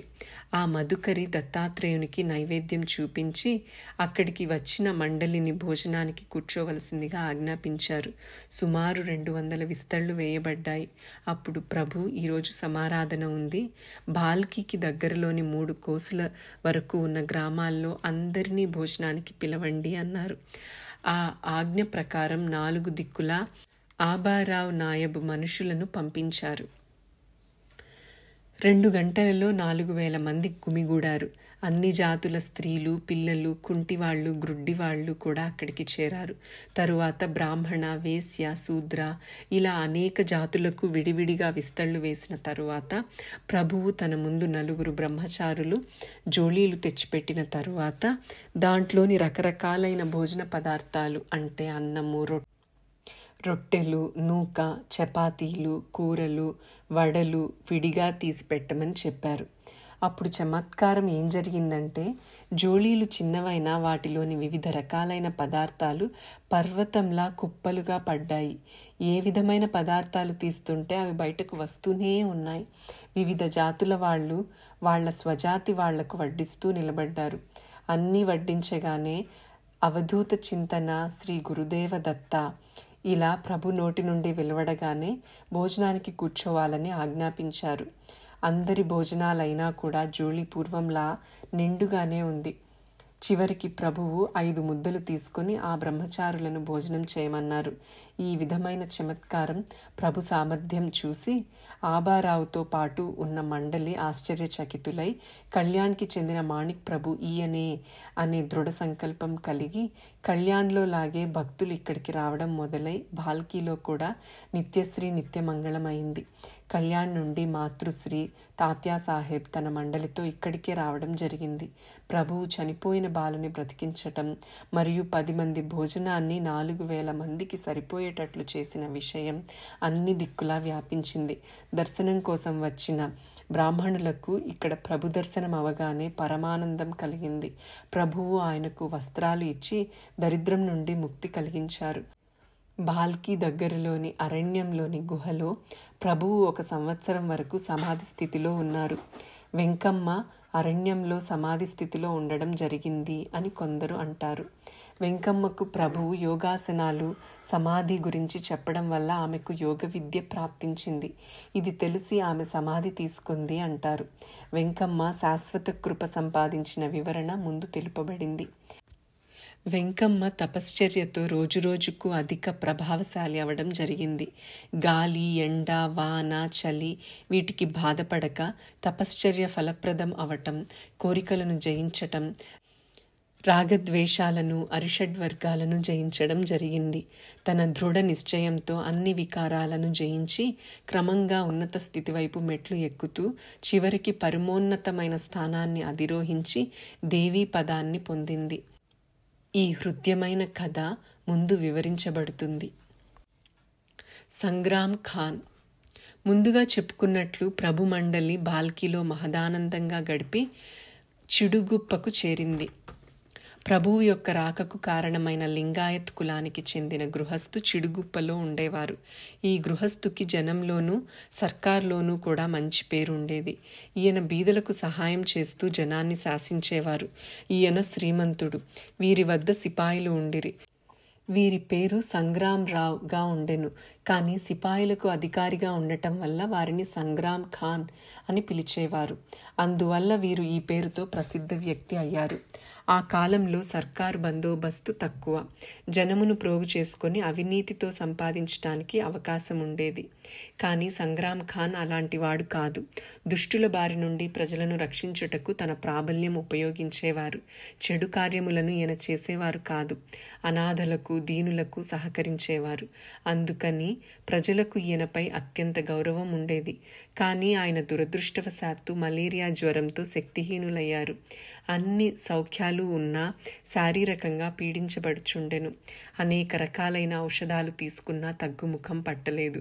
చివరికి ఒక మాంత్రికుడు, ఇది పిశాచ బాధ, ఈ బాధకి ఉపశమనంగా నిత్యం శంకరుని రుద్రాభిషేకం చేసి అన్న సంతర్పణ చేయమని చెబితే అలాగే మొదలుపెట్టి నిత్యం క్రమానుసారంగా శంకర ఉపాసన చేశాడు. కానీ దానివల్ల కూడా ఏ తేడా కనిపించలేదు. చివరికి శంకరుడు అతనికి స్వప్నంలో కనిపించి, ఈ పీడ నుండి నీవు విముక్తి పొందాలంటే మాణిక ప్రభు చరణతీర్థం కొన్ని రోజులు తీసుకో. ఈ ఈశ్వర ఆజ్ఞపై విశ్వాసంతో మాణిక్ ప్రభు కోసం వెతకసాగారు. తన పరివారంతో బాల్కి అరణ్యంలో ప్రభువు ఉన్నట్లుగా తెలుసుకొని అక్కడికి బయలుదేరారు. ప్రభు సన్నిధికి వెళ్ళి పూర్తి వృత్తాంతం తెలియచేయటానికి ముందే ప్రభువుకు తెలిసి, శంకరుని ఆజ్ఞ మాకు శిరోధార్యము, మీ రాక కోసమే ఇక్కడ కూర్చుని ఉన్నాము అన్నారు. ఇది విని సంగ్రామ్ ఖాన్ ఆనందంతో తన కోరిక నిస్సంశయంగా తీరుతుందని అనుకున్నారు. ప్రభువు యొక్క సర్వోపచార పూజ చేసి ప్రభువుని చిడుగుప్పకి రావలసిందిగా విన్నవించుకోగానే ప్రభువు అతని కోరిక మన్నించి చిడుగుప్పకి బయలుదేరటానికి సిద్ధమయ్యారు. ఆ సమయంలో ప్రభువు అలంకరించిన పల్లకీలో కూర్చుని వెళ్ళేవారు. ప్రభువుకి అతిథి సత్కారాలు చేసి అపూర్వ సమారంభంతో పూజ చేశారు. పూజ అయిన తరువాత చరణతీర్థం తీసుకున్నాడు. ఆ రోజు ఆయన ఇంట్లో పెద్ద ఎత్తున భోజన సమారంభం జరిగింది. వచ్చిన బ్రాహ్మణులకు భోజనం చేయించి అందరికీ రూపాయి దక్షిణగా ఇచ్చి బ్రాహ్మణులు వండిన అన్నాన్ని తాను కూడా ప్రసాదంగా తీసుకున్నాడు. ఈ విధంగా ప్రభువు అక్కడ ఉన్నన్ని రోజులు పూజ, అన్న సంతర్పణ జరిగి సంగ్రామ్ ఖాన్ పూర్తిగా రోగ విముక్తుడయ్యాడు. అప్పుడు అతనికి ప్రభువుపై భక్తి ఎక్కువైంది. ఇది అతని కులంలోని వారికి నచ్చలేదు. ఈ విషయమై అందరూ ఇతన్ని తప్పుపట్టసాగారు. కానీ అతను ఎవరినీ లెక్క చేయలేదు. ప్రభువు కూడా నీ కులం వారికి తగినట్లు నడవాలని చెప్పారు. చివరికి తన వాళ్ళందరినీ భోజనానికి పిలిచి వారి ఇష్ట ప్రకారంగా స్వయం పాకం చేయించాడు. తరువాత లింగాయత్ ధర్మానుసారంగా ప్రభువుకు పూజ చేయగానే అక్కడ ఉన్న అందరికీ ప్రభు స్థానంలో బసవేశ్వరుని రూపం కనిపించింది. అప్పుడు అందరూ భక్తితో ఆరతి చేసి తీర్థప్రసాదాలు తీసుకున్నారు. ఈ ఘటనకు గుర్తుగా ప్రభు ఆ గ్రామంలో అఖండేశ్వర మహాదేవుడిని స్థాపించారు. ఆ సమయంలో పెద్ద సమారాధన జరిగి అందరికీ ఆనందం కలిగింది. శంకరుని ఆరతి ప్రభు ఈ ప్రదేశంలోనే రచించారని అంటారు. ప్రభు పూజ సమయంలో ప్రభు చేసిన బసవేశ్వరుని అష్టకం ఇక్కడ ముందుగా పాడారని చరిత్రకారులు వ్రాశారు.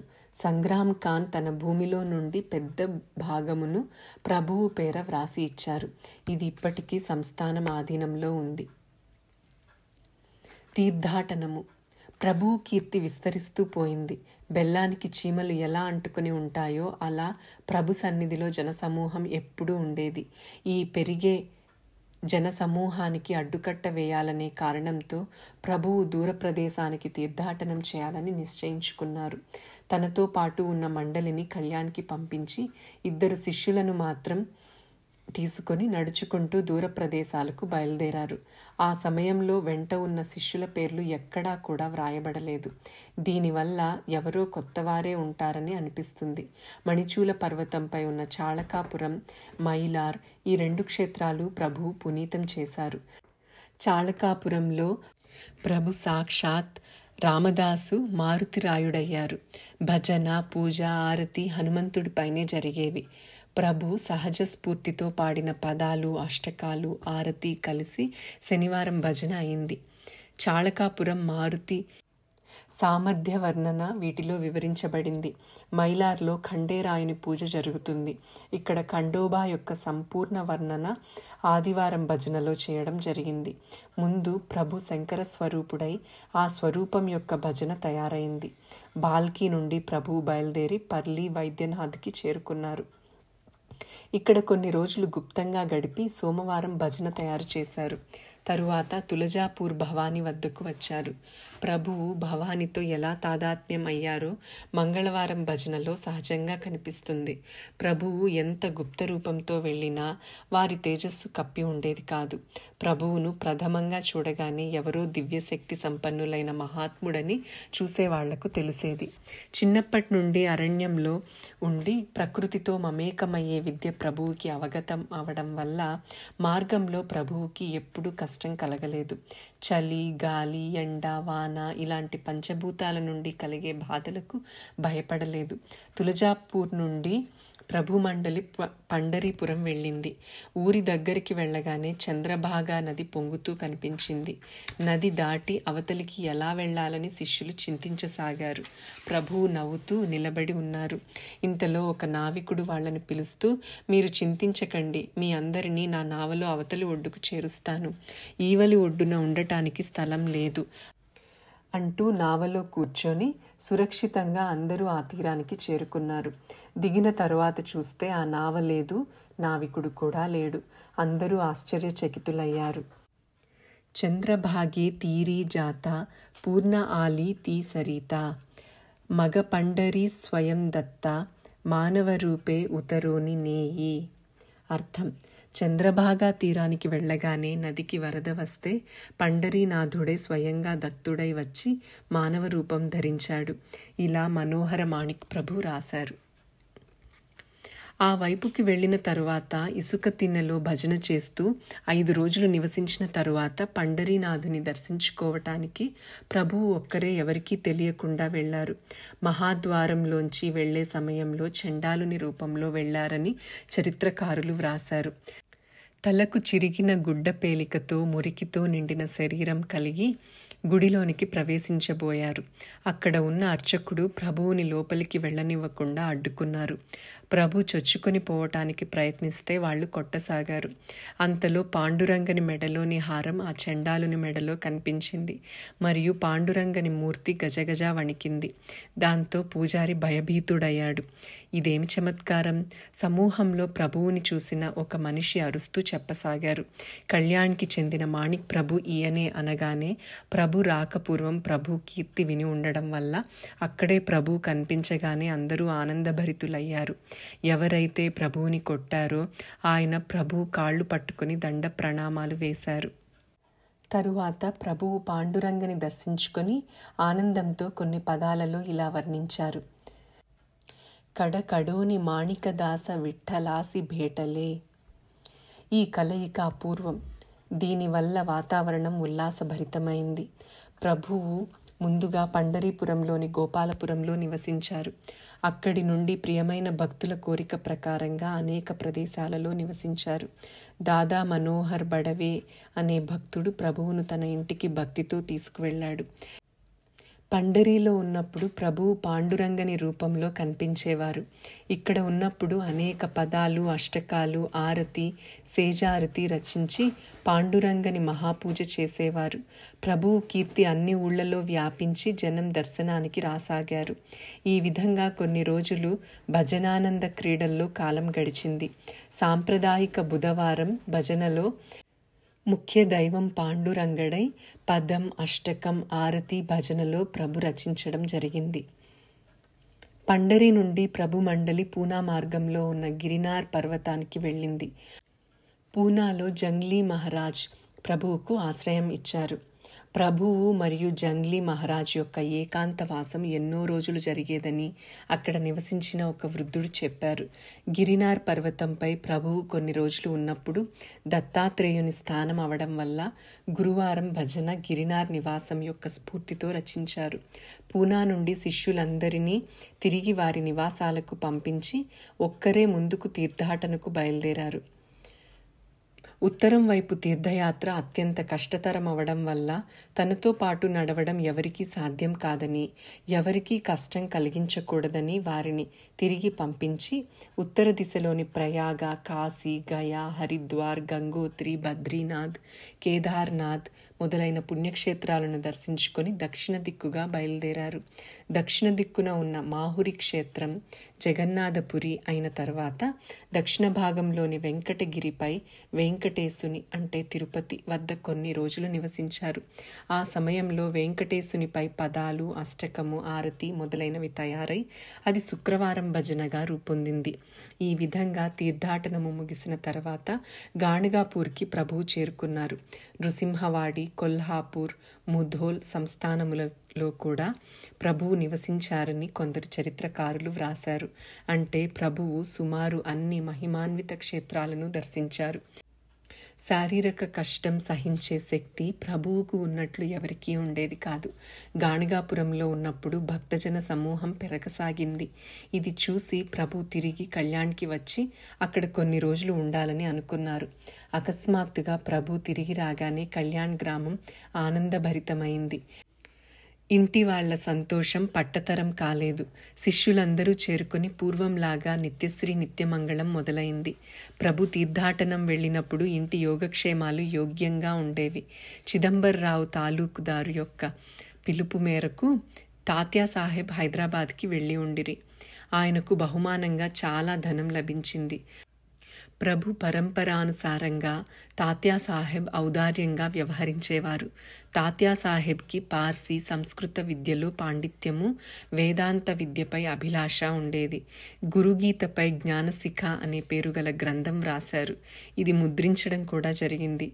అనిర్వ్యాచ్య అనే పేరుగల గ్రంథం స్వతంత్ర వేదాంతంపై వ్రాయబడింది. సాంప్రదాయిక భజన యొక్క పరంపరను వీరు ప్రారంభించారు.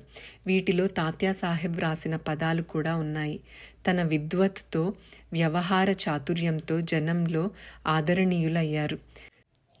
దాదాసాహెబ్ మౌని, తపస్వి. అందువల్ల ఇంటి బాధ్యత తాత్యాసాహెబ్కి అప్పచెప్పారు. ఆయన ఎలాంటి విషయాలు పట్టించుకునేవారు కాదు. శిష్య మండలికి ఏదైతే సాధనా మార్గాన్ని ప్రభువు చూపించారో దాన్ని భక్తితో పాటించి వృద్ధి చేశారు. ఆ సమయానికి వెంకమ్మ యొక్క సమాధి యోగం కూడా చివరి దశకు చేరుకుంది.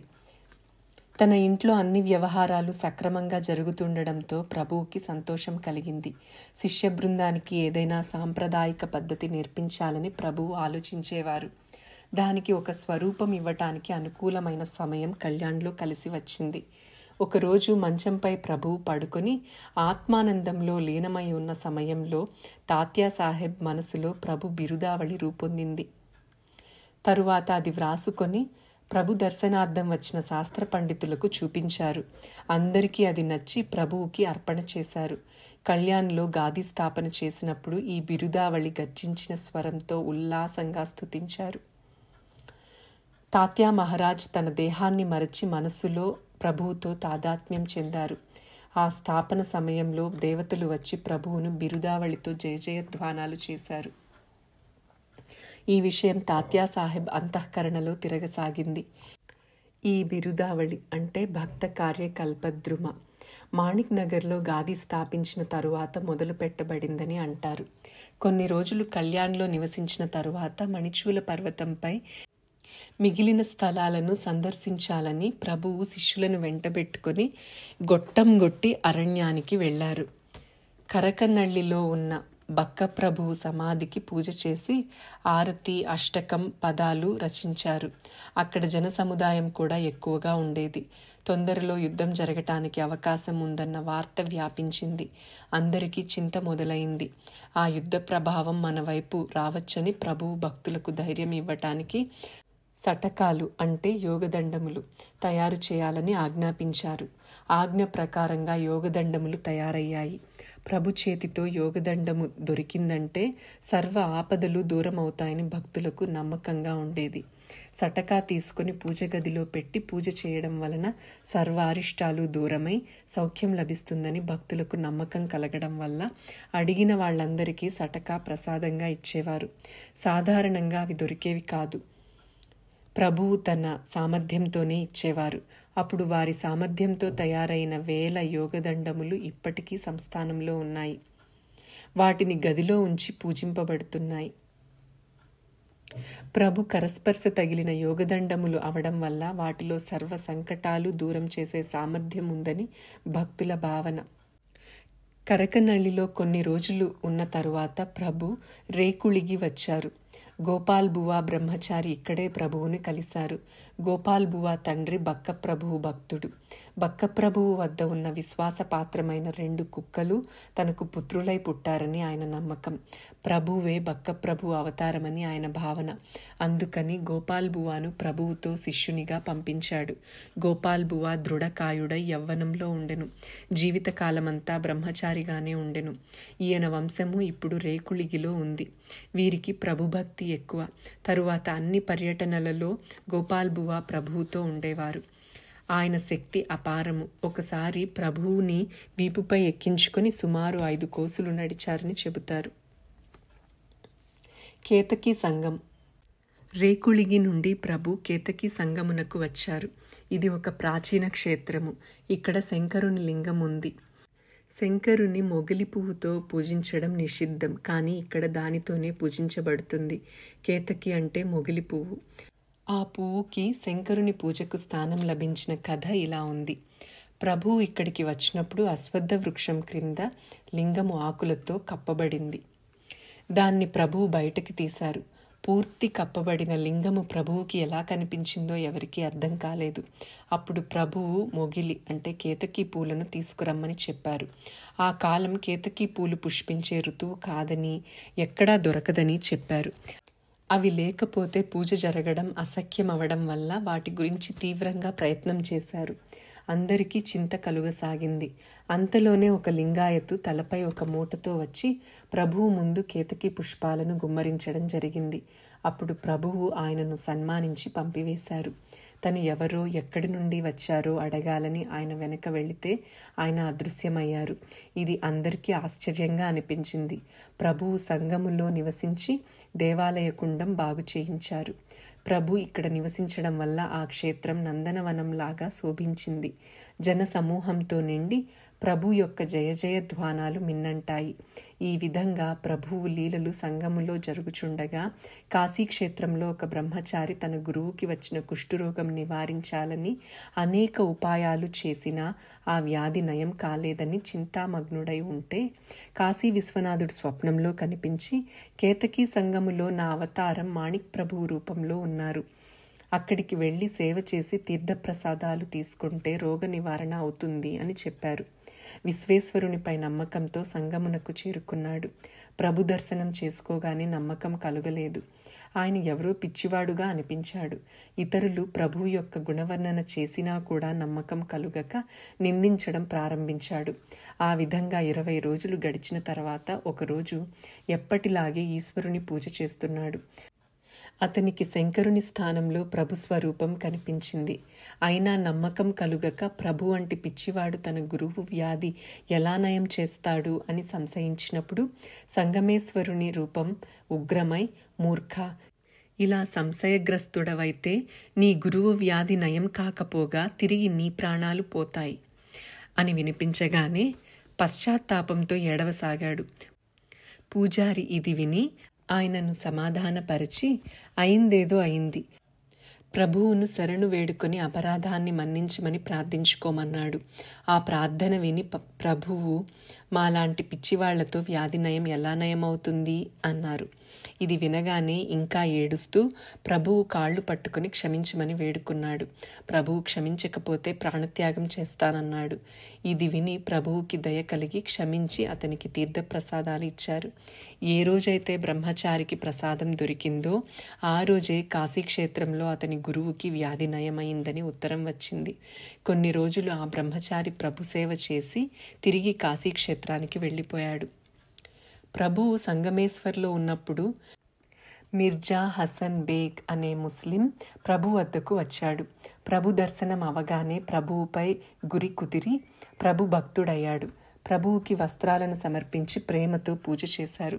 ఆయన భక్తికి సంతుష్టుడై తీర్థప్రసాదం ఇచ్చి, ముందు ముందు అధికారం పెరిగి నీకు జీవితంలో సుఖప్రాప్తి కలుగుతుంది అన్నారు. అనుకున్నట్లుగానే ఆయనకు ప్రమోషన్ దొరికి మంచి స్థితిలో ఉండిరి. తరువాత ఆయన ఆమరణాంతం ప్రభుసేవ చేశాడు. తన సంపాదనలో 4వ భాగం ప్రతి సంవత్సరం ప్రభువుకి సమర్పించేవాడు. సాంబశాస్త్రి సోమయాజితో మిగతా మండలి ప్రభువు గాది స్థాపించవలసిందిగా కోరినందున ప్రభువు గాది స్థాపన చేశారు. అప్పటి నుండి గాది పూజ జరుగుతూ జోళ్ళి తిరుగుతూ ఉంది. ఇక్కడికి న్యాల్కల్కు చెందిన అన్నారావు దేశ్ముఖ్ ప్రభు దర్శనానికి వచ్చారు. ఆయన దేశ్ముఖ్ హోదా కలిగి ఉండేవారు. ప్రభువును న్యాల్కల్కు ఆహ్వానించటానికి ఈయన తనతో పాటు మేనా, పల్లకి, గుర్రాలు, ఏనుగులు తీసుకుని వచ్చారు. అది చూసి ప్రభువు, మేము గోసాయిలము, మాకు ఈ ఆడంబరమంతా ఎందుకు అన్నారు. కానీ ఆయన మళ్ళీ విన్నవించుకోగానే పల్లకీలో కూర్చుని బయలుదేరారు. పెద్ద ఊరేగింపుతో తమ ఊరికి తీసుకుని వెళ్ళి ప్రేమతో పూజ చేశారు. ఈ న్యాల్కల్ దేశ్ముఖ్ లాంటి వాళ్ళు ప్రభుభక్తులయ్యారు. వాళ్ల వంశస్థులు ఇప్పటికీ ప్రతి సంవత్సరం మాణిక్ నగర్కి వచ్చి సేవ చేస్తూ ఉంటారు. ఝరణి నృసింహ క్షేత్రం. ప్రభు మండలి న్యాల్కల్కి వచ్చిందని బీదర్ ప్రజలకు తెలియగానే ఉత్కంఠతో ఉన్న హిందూ, ముస్లిం ఇంకా అనేక ధర్మాల ప్రజలు ప్రభు దర్శనం చేసుకోవాలనుకున్నారు. అందుకని ప్రభువును బీదర్కు తీసుకురావాలని ఆలోచించి స్వాగత సత్కారాలు తయారు చేసి ప్రభువుని న్యాల్కల్ నుండి బీదర్కి తీసుకువెళ్లారు. అప్పుడు బీదర్లో చాలామంది శ్రీమంతులు ఉండేవారు. దేశ్ముఖ్, సర్దేశ్ముఖ్ అనే జాగీర్దార్లు, నవాబ్లు, పీర్జాదేలు ప్రభు పాదధూళి తమ నగరంలో పడాలని అనుకునేవారు. బీదర్ నగర ఇతిహాసం ప్రసిద్ధమైనది. ఒక కాలంలో ఇది నవాబ్ బాద్షాల ప్రముఖ రాజధాని నగరంగా ఉండేది. ప్రజలు ధార్మికంగా ఉండేవారు. బీదర్ను పూర్వకాలంలో విదుర నగరము అనేవారు. మణిచూల పర్వతంపై ఇది ప్రముఖ నగరం. బీదర్ కోట చూడదగ్గ ప్రదేశం. బీజాపూర్ కోటలో ఉన్నటువంటి చిన్న ఫిరంగి బీదర్ కోటలో ఇప్పటికీ కనిపిస్తుంది. నిజాం నవాబులు రాజ్యం చేయడం వల్ల బీదర్ జిల్లా అయింది. పూర్వ వైభవం పూర్తిగా నశించడం వల్ల ఇప్పుడు దీనస్థితికి చేరుకుంది. కోటలాగే ఇతర కట్టడాలు కూడా పాడుబడి కనిపిస్తాయి. ఆ సమయంలో బీదర్ ప్రజలు ఇప్పటికంటే సంపన్నులై ధర్మపరాయణులై ఉండేవారు. ప్రభువుపై అందరికీ భక్తి ఉండేది. సజ్జనులతో పాటు దుర్జనులు కూడా ఈ ప్రదేశంలో ఉండేవారు. దుర్జనుల దుష్ట ప్రవర్తనను రూపుమాపే ఆలోచనతో ప్రభువు మనస్సులో బీదర్కి వెళ్లాలని ఉండేది. ఇంతలోనే సన్మానపూర్వకంగా తీసుకువెళ్తామని వాళ్ళు రాగానే వాళ్ల విన్నపాన్ని మన్నించి వారితో వెళ్లడానికి అంగీకరించారు. న్యాల్కల్ నుండి మండలి బయలుదేరిన తరువాత మధ్యలో ఉన్న గ్రామాల్లో ప్రజల విన్నతి ప్రకారం విశ్రాంతి తీసుకుంటూ మండలి బీదర్ వైపు బయలుదేరింది.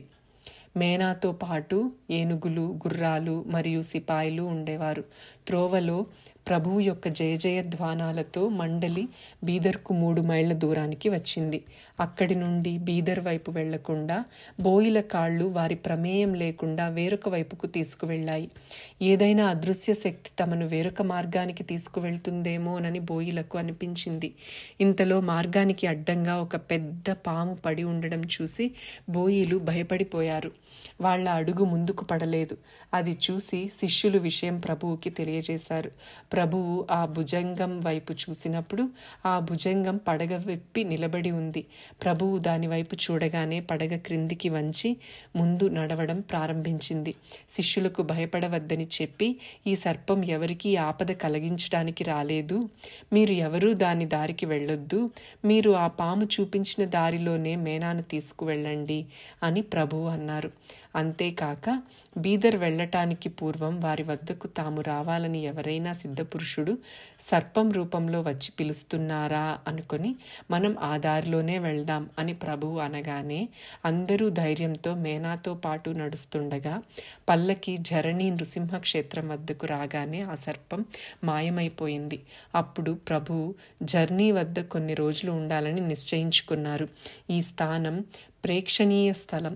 ఇక్కడ నృసింహస్వామి మూర్తి ఉంది. ఇది చీకటి గుహలో ఉంటుంది. గుహ ఒక పర్లాంగు దూరం ఉంటుంది.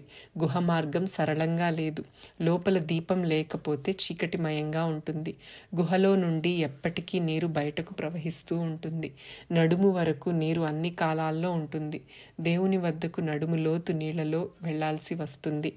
దేవుని వద్దకు వెళ్ళగానే మెట్లు ఉన్నాయి. కూర్చోవటానికి వీలుగా కొంత స్థలం ఉంటుంది. ఎడమ, కుడి దిక్కుల 2 కమాన్లు ఉన్నాయి. ముందు కమాన్లో నృసింహమూర్తి, దాని ముందు నంది ఉంది. కొత్త వాళ్ళు వెళ్తే ముందు భయపడతారు. లోపలికి వెళ్ళి మూర్తిని చూడగానే నిర్భయులవుతారు. గుహ నుండి ఏదైతే జలప్రవాహం ఉందో అది నృసింహుని చరణాల నుండి ప్రవహిస్తుందని అంటారు. ఈ స్థానం పవిత్రమైనది అవడం వల్ల ఎలాంటి అనుష్ఠానమైనా వెంటనే సఫలమవుతుందని ప్రజల నమ్మకం. ఈ పవిత్ర స్థలం యొక్క మహత్యం తెలుసుకొని ఔరంగజేబు ఈ స్థలాన్ని ధ్వంసం చేయలేకపోయాడని అంటారు. ఇక్కడ పక్కన మసీదు మాత్రం కట్టించాడని అంటారు. చుట్టుపక్కల చిన్న చిన్న దేవాలయాలు ఉన్నాయి. రకరకాల చెట్లతో ఈ స్థలానికి విలక్షణ శోభతో పాటు నీరు పుష్కలంగా ఉంది. తపస్సుకు అనుకూల ప్రదేశం అవడం వల్ల ఎవరికైనా ప్రశాంతంగా అనిపిస్తుంది. ఈ ప్రసిద్ధ క్షేత్రంలో ప్రభువు పూర్వీకులైన కేశవ నాయకులు అనుష్ఠానం చేయడం వల్ల నృసింహుని కృపాప్రసాదంగా పుత్రుడు జన్మించాడని, ఆ బాలుని పేరు నృసింహ అని పెట్టారని అంటారు. బీదర్కి దగ్గరలోని ఝరణిలో ప్రభువు ఉన్నారని బీదర్లోని జనులందరికీ తెలిసింది. వస్తారని ఆశతో ఉన్న వాళ్ళకి నిరాశ కలిగింది. బీదర్లోని వాళ్ళంతా ప్రభు దర్శనానికి ఝరణికి సాగారు. ప్రభు దర్శనానికి పెద్ద క్యూ ఏర్పడింది. ప్రభు మెడలో వేల పూలదండలు వేశారు. పేడ, కొబ్బరికాయలు, చక్కెర, వక్కలు కుప్పలుగా పడ్డాయి. ప్రభువు దర్శనమిచ్చి మధురమైన మాటలతో జనాన్ని సంతుష్టులను చేశారు. తరువాత వారు స్నానం చేసి నృసింహుని దర్శనానికి బయలుదేరారు. పూజ, ఆరతి అయిన తరువాత అందరికీ భోజన ప్రసాదం దొరికింది. ఈ చిన్న సుందర క్షేత్రం పూర్వం నిర్జనంగా ఉండేది. ప్రభు వచ్చిన రోజు నుండి ఆ ప్రదేశం జనంతో నిండి శోభాయమానంగా రమణీయ స్థలం అయింది. రాజదర్బారు స్వరూపంతో ఇక్కడ కథలు, కీర్తనలు, భజనలు, శాస్త్రచర్చ, వేద పఠనం మరియు నృత్య గానాలతో ఆ ప్రదేశం విలసిల్లింది. పూర్వంలాగా జన సమూహంతో నిండి ఆ ప్రదేశం నిత్యశ్రీ నిత్యమంగళం అయింది. చుట్టుప్రక్కల గ్రామాల నుండి ఆబాల గోపాలం ప్రభు దర్శనానికి నిత్యం వచ్చేవారు. బీదర్ ప్రజలు ఎక్కువ కాలం ఝరణిలో ఉండసాగారు. కానీ ప్రభు తమ ఇంట్లో కాలు పెట్టి పావనం చేయాలని బీదర్ ప్రజల్లో తీవ్రమైన ఆశ ఉండేది. అందుకని అందరూ ప్రభువుతో తమ ఇంటికి వచ్చి పాదధూళితో పావనం చేయాలని విన్నవించుకున్నారు. వాళ్ల ప్రేమ తెలుసుకొని పిలిచిన వారందరిళ్లకు రేపు మధ్యాహ్నం వస్తాను, పూజ స్వీకరిస్తాను అన్నారు. అన్ని మతాల, జాతుల ప్రజలు తమ ఇంటికి రావాలని విన్నవించుకున్నారు. అప్పుడు ప్రభువు ఆత్మానందంతో అందరి ఆహ్వానాన్ని స్వీకరించి వస్తానని చెప్పారు. ప్రభువుని పిలిచిన ప్రతి ఒక్కరూ పూజకు తయారీ చేసుకొని ప్రభు ఆగమనాన్ని నిరీక్షిస్తూ ఉండిపోయారు. ఇక్కడ ఝరణిలో ప్రభువు శిష్యమండలి ప్రభువు వస్తానని చెప్పారని బీదర్ బయలుదేరటానికి ఏర్పాట్లు చేశారు. బోయిలు పల్లకి తీసుకువెళ్లటానికి సిద్ధమయ్యారు. చిమన్య బ్రహ్మచారి, గోపాల్ బువా అందరికీ బీదర్కి వెళ్లవలసి ఉందని చెప్పడం వల్ల అందరూ వెళ్లటానికి ఆతృత కనబరిచారు. కానీ ప్రభు తన మంచంపై గాఢ నిద్రలో ఉండిపోయారు. ఎవరికీ లేపటానికి ధైర్యం చాలలేదు. మధ్యాహ్నం అయిపోతుందని శిష్యులు చింతిస్తూ కూర్చున్నారు. బీదర్ ప్రజలకు మాట ఇచ్చినట్లుగా ప్రభువు వెళ్ళకపోతే ప్రభు కీర్తికి మచ్చ అవుతుందని అందరూ భయపడ్డారు. వెంకమ్మ ప్రభువుకి కొద్ది దూరంలో శాంత చిత్తంతో జపం చేస్తూ కూర్చుని ఉంది. మధ్యాహ్నం అయింది. ప్రభు నిద్రలో ఉన్నారు. ఈ సమయంలో ప్రభు ఎందుకు నిద్రించారో ఎవరికీ అర్థం కాలేదు. ప్రభు యొక్క నిద్ర ఒక్క క్షణం, ఒక్క యుగంలాగా శిష్యులకు అనిపించింది. కానీ ఏం చేస్తారు? ఇక్కడ బీదర్లో ప్రతి ఒక్కరి ఇంట్లో అపూర్వ ఉత్సవం జరిగింది. ప్రభువు ప్రతి ఒక్కరి ఇంట్లో ఒకేసారి ఒకే సమయంలో మధ్యాహ్నం దత్తా అంటూ నిలుచున్నారు. ప్రభువుతో పాటు ఒకరిద్దరు శిష్యులు కూడా ఉన్నారు. అంతా నిజం. పూజ జరిగింది, ఆరతి జరిగింది. ప్రభు మెడలో పూలహారాలు వేశారు. ప్రభు పేడ, ఫలాలు తింటున్నారు. భోజనాలు, తాంబూల దక్షిణలు నడుస్తూ ఉన్నాయి. గానము, నాట్యం, ఆనందంతో భజనలు జరుగుతున్నాయి. శాస్త్ర చర్చ, వేద పఠనం, ఇలా ఆనందోత్సవాలు బీదర్లో జనుల ఇళ్లలో జరుగుతున్నాయి. బీదర్ జనులు ప్రభు ఆగమనంతో హర్షితులయ్యారు. ఈ విధంగా ఆహ్వానించిన ప్రతి ఒక్కరి ఇంట్లో ఉపచారాలు చేయించుకొని వారు తమ విశ్వరూపాన్ని చూపించారు. అది చూసి ప్రజలు ఆనందంతో మునిగిపోయారు. చివరికి ప్రభు అందరికీ ప్రసాదం ఇచ్చి అక్కడి నుండి నిష్క్రమించారు. ఇక్కడ ఝరణిలో ప్రభు గాఢ నిద్ర నుంచి లేచారు. అప్పుడు ప్రభు శరీరం చెమటతో తడిసి శ్రమించినట్లుగా శ్వాస తీసుకుంటూ కనిపించారు. ఇలా ఎందుకు జరిగిందో ఎవరికీ తెలియలేదు. శిష్యులు తొందరగా చెమట తుడిచిన తరువాత వెంకమ్మ వినయపూర్వకంగా, ప్రభు, మీకు ఇలా ఎందువల్ల జరిగింది అని అడిగింది. కానీ ప్రభు సమాధానం చెప్పలేదు. తరువాత బీదర్ ప్రజలు తమ ఇళ్ల వద్దకు ప్రభువు వచ్చినట్లుగా ఒకరికొకరు చెప్పుకున్నారు.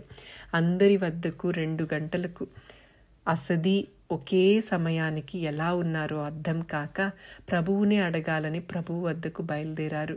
అక్కడికి వచ్చిన ప్రజలకు ప్రభువు మంచంపై పడుకొని కనబడ్డారు. శిష్యులకు బీదర్ ప్రజలు ప్రభువు అందరి వద్దకు ఒకే సమయంలో వచ్చిన విషయం చెప్పగానే శిష్యులకు ఆశ్చర్యం అనిపించి చెమట పట్టిన విషయం అర్థమైంది. ఈ అద్భుత చమత్కారం చూసి బీదర్ పట్టణం విస్తుపోయింది. ప్రభువు బీదర్ వాస్తవ్యులకు విశ్వరూప దర్శనం ఇచ్చారు. దాంతో ప్రభువు యొక్క యోగ మహిమ తెలుసుకుని అందరూ ఆశ్చర్యపడ్డారు. బీదర్ యొక్క యవనులు అంటే ముస్లింలు. ప్రభువు యొక్క అద్భుత లీల చూసి బీదర్ నివాసులకు ప్రభువుపై శ్రద్ధ, భక్తి రెట్టింపైంది. శ్రద్ధ ఉన్న ముసల్మాను భక్తులు ఎవరు ప్రభువు అలౌకిక సామర్థ్యాన్ని చవిచూచారో వారు భక్తితో రోజు జరణీకి వచ్చేవారు. వాళ్ళందరికీ భక్తి విశ్వాసాలు పెరిగాయి. తక్కువ తరగతికి చెందిన ముస్లింలకు ప్రభు కీర్తి పెరగటం నచ్చలేదు. తమ జాతి వాళ్ళు ప్రభువును ఇంతగా పూజ్యనీయులుగా భావించడం చూసి ఎలాగైనా ప్రభువును అవమానించాలని ఉపాయం ఆలోచించారు. ప్రభువు యొక్క సామర్థ్యం వాళ్లకు తెలుసు, కానీ ఇంతకన్నా ఎక్కువ అద్భుత శక్తిని చూపించగలరేమో పరీక్షించాలని, ఏదైనా మహిమను చూపిస్తేనే ప్రభువును సాధువుగా ముస్లిం వాళ్ళు నమ్ముతారని ఆలోచించి అందరూ ప్రభువు దగ్గరికి వచ్చారు. అంతరంగంలో కపటం ఉంచుకొని పైన వినయంతో ఇతర మతాల వాళ్లను ఎలా పావనం చేశారో అలాగే తమ ఇంటికి వచ్చి పూజ స్వీకరించాలని చెప్పారు. ప్రభువుకు వాళ్ళ ఆలోచన తెలుసు, కానీ ఆనందంతో మీరు చెప్పినట్లు మీ ఇంటికి వచ్చి మీ సేవ స్వీకరించడానికి వస్తానని చెప్పారు. ప్రభువు ఇలా మాట ఇవ్వగానే అందరూ తమ ఇళ్లకు వెళ్లి ప్రభు సత్కారానికి తయారీ ప్రారంభించారు. మరుసటి రోజు అనుకున్నట్లుగా తన శిష్యులతో కలిసి ప్రభువుని సన్మానంతో స్వాగతించి తీసుకుని వెళ్లి ఒక సింహాసనంపై కూర్చోబెట్టారు. అక్కడ ఊరిలో ఉన్న ముస్లింలందరూ పోగయ్యారు. అందరూ ప్రభు మెడలో పూలదండలు వేసి చేతులతో తమకు తోచింది పెడుతూ నమస్కరించి వెళ్తున్నారు. చివరికి పళ్ళాలలో మాంసంతో చేసిన పదార్థాలను కావాలనే రుమాళ్లు మూసి ప్రభువు ముందు వారు ముందే అనుకున్నట్లుగా అన్నీ తెచ్చి సిద్ధం చేసి ఉంచారు. ప్రభువును తినమని చెబుతూ హిందువులు ముస్లింలు ప్రభువుకి ఒక్కటే, అందుకని వారి పదార్థాలు కూడా ప్రభువు తినాలని వాళ్ల కోరిక. ప్రభువు ఈ మాంసం పదార్థాలు తింటే అనాయాసంగా తమ కోరిక తీరుతుంది. ఎలా అంటే తింటే ప్రభు కులం భ్రష్టమై వారి కులంలో కలుస్తారని. తినకపోతే అపరాధ భావనతో వాళ్ల కులం వాళ్ల శ్రద్ధ ప్రభువుపై తగ్గిపోతుందని అనుకున్నారు. కానీ అందరూ ముస్లింలలో ఈ భావన లేదు. వాళ్లలో కొందరికి ఇది ఇష్టం లేదు. కానీ ఏమీ చేయలేక మౌనంగా ఉండిపోయారు. ప్రభువుకి వాళ్ల కపటం తెలుసు. అయినా స్మితహాసంతో తన శిష్యుడైన చిమన్యాకు పళ్ళాలపై మూసిన రుమాళ్లు తొలగించమని ఆజ్ఞాపించారు. అందరూ శిష్యులు భయపడిపోయారు. వాళ్ళు కపటంతో వ్యవహరిస్తే ఏం చేస్తారు? చిమన్య భయంతో పళ్ళెంపై నుండి రుమాళ్లు తీస్తుండగా ఒక అద్భుతం జరిగింది. అది ఏమిటంటే ఆ పళ్ళలోని మాంస పదార్థాలు కనిపించలేదు. వాటిలో పువ్వులు, ఖజ్జరీ పళ్ళు మొదలైనవి చూడగానే శిష్యులకు, సజ్జనులైన ముస్లింలకు ఆనందం కలిగింది. ప్రభు అది ప్రసాదంగా అందరికీ పంచమని చెప్పారు. దాంతో కపట ముస్లింలకు గర్వభంగమైంది. ప్రభువులో దైవ సామర్థ్యం ఉందని వాళ్లకు అర్థమై అందరూ ప్రభువును శరణు వేడుకున్నారు. ప్రభువు దయతో వారిని క్షమించి భగవంతుని శక్తి పరీక్ష ఇలా చేయరాదని మధురమైన వాక్కులతో ఉపదేశించారు. ప్రభువు యొక్క దైవ సామర్థ్యం, మనస్సు యొక్క ఉదార స్వభావం చూసి ముస్లింలందరూ ప్రభువుపై పుష్పవృష్టి కురిపించి పీరానే పీర్ దస్తగీర్ అనే బిరుదుతో సత్కరించి ఊరేగించారు. వాళ్ళంతా ప్రభు భక్తులయ్యారు. బీదర్లో ప్రభు గాది ముస్లింలు నివసించే ప్రాంతంలో ఉంది. అందుకు కారణం ప్రభువుకి ముస్లింలపై ఉన్న ప్రేమ కావచ్చు. తరువాత ప్రభు బీదర్లో కొంతకాలం నివసించటం వల్ల ఆ సమయంలో అక్కడ ఆనందం తాండవించింది. రామచంద్ర బువా సోలాపూర్కర్ గారు బీదర్లో జరిగిన చమత్కార కథను ఇంకో రకంగా వర్ణించారు. ప్రభువు యొక్క సామర్థ్యం చూసి అందరూ చకితులై ఆ విషయం హైదరాబాద్ ప్రాంతంలో కూడా వ్యాపించి అందరూ ముస్లింలు కూడా శిష్యులై భజన చేస్తుండేవారు. 2 నెలల వరకు ప్రభువు బీదర్లో నివసించారు. రోజూ ఒక కొత్త సమారంభం, బ్రాహ్మణ భోజనం, నాట్యం, పాటలు, కథలు, కీర్తనలు, సప్తాహాలు, అనుష్ఠానాలు, భజనలు, ఆరతులు ఇలా ప్రతిరోజు జరిగాయి. లక్షల రూపాయలు ప్రభువుకి అర్పించారు. అలాగే ప్రభువు దాన ధర్మాలు చేస్తూ వాటిని ఖర్చు పెట్టేవారు. రోజు ప్రభువు వద్దకు 1000 మంది కోరికలతో వస్తే వారి మనోవాంఛలను ప్రభువు తీరుస్తూ ఉండేవారు. కొందరు కాశీ నుండి రామేశ్వరం వరకు యాత్ర చేయటానికి డబ్బు కావాలనేవారు. కొందరు పెళ్లి చేయడానికి 500 రూపాయలు కావాలని, కొందరు కష్టాలు తీర్చమని వేడుకునేవారు. ఇలా అనేక రకాలుగా ప్రభువుకి కష్టం కలిగించేవారు. ఇవే కాక హరిదాసులు, పురాణికులు, వైదికులు, యాజ్ఞికులు, శాస్త్రులు, పండితులు, బ్రాహ్మణులు, పెద్ద పెద్ద లింగాయతులు, జంగములు, ముస్లింలలో పీర్జాదులు, ఫకీరులకు ప్రభువు వద్ద నుండి రోజు సంభావన లభించేది. ప్రభువుతో పాటు సిపాయిలు, ఏనుగులు, గుర్రాలు, పల్లకి, శాస్త్రులు, వేద పండితులు, విద్వాన్ బ్రాహ్మణులు, అంధులు, వికలాంగులు, బైరాగులు, గోసాయిలు మొదలైన వారు ఉండేవారు. ఈ విధంగా ప్రభువు నివసించే చోటు జనంతో నిండి ఉండేది. ఈ విధంగా ప్రభువు రాజదర్పంతో ఉండేవారు. ఎక్కడ నీటి అనుకూలత ఉంటుందో అక్కడ డేరాలు వేసుకుని ఉండేవారు. అక్కడ బర్ఫీ, పేడ దుకాణాలు వెలిసేవి. ఒక్కోసారి ఒక్కరినే వెంట పెట్టుకుని లంగోటీతో అడవులలో తిరిగేవారు. కళ్యాణ్, భాల్కి, చాళకాపూర్, మైలార్ ఈ ప్రదేశాలన్నింటికంటే ప్రభువు బీదర్లో బస చేసిన సమయంలో అలౌకికత్వం వల్ల విశేషమైన కీర్తి కూడా పెరిగింది. ఈ విధంగా 2 నెలలు ఆనందోత్సాహాలతో గడిచిన తరువాత ప్రభువు అక్కడి నుండి బయలుదేరటానికి సిద్ధమయ్యారు. బీదర్లో నవాబుల, దేశ్ముఖ్ల కోరిక మేరకు గాది స్థాపన చేసి అది నడపడానికి ఒక బ్రహ్మచారిని నియమించారు. వాళ్ళకి సటకాను ప్రసాదం ఇచ్చి అక్కడి నుండి బయలుదేరారు. ప్రభువు బీదర్ నుండి బయలుదేరి దారిలోని ముఖ్యమైన గ్రామాల్లో భక్తుల ఇష్ట ప్రకారం బస చేస్తూ రాజురి, భాల్కి, మంగళగి దారిలో కళ్యాణ్కి బయలుదేరారు. తనతో పాటు శిష్యులు, సటకాలు ఉంచిన ఎడ్లబండి, వెంకమ్మను ముందు పంపించి తను మేనాలో కూర్చుని బయలుదేరారు. పల్లకి, బోయిలు ప్రభువును తీసుకుని వస్తుండగా హుమనాబాదుకు దగ్గరలో 2 నదుల సంగమ ప్రదేశం దగ్గర గడవంతికి వెళ్లే దారి వచ్చింది. ఆ సమయంలో అక్కడ దట్టమైన అడవి ఉండేది. చెట్టుకు సాలీడు గూడుతో నిండిపోయింది. అక్కడ చెట్టు దగ్గర ప్రభువు మేనా చిక్కుకుపోయింది.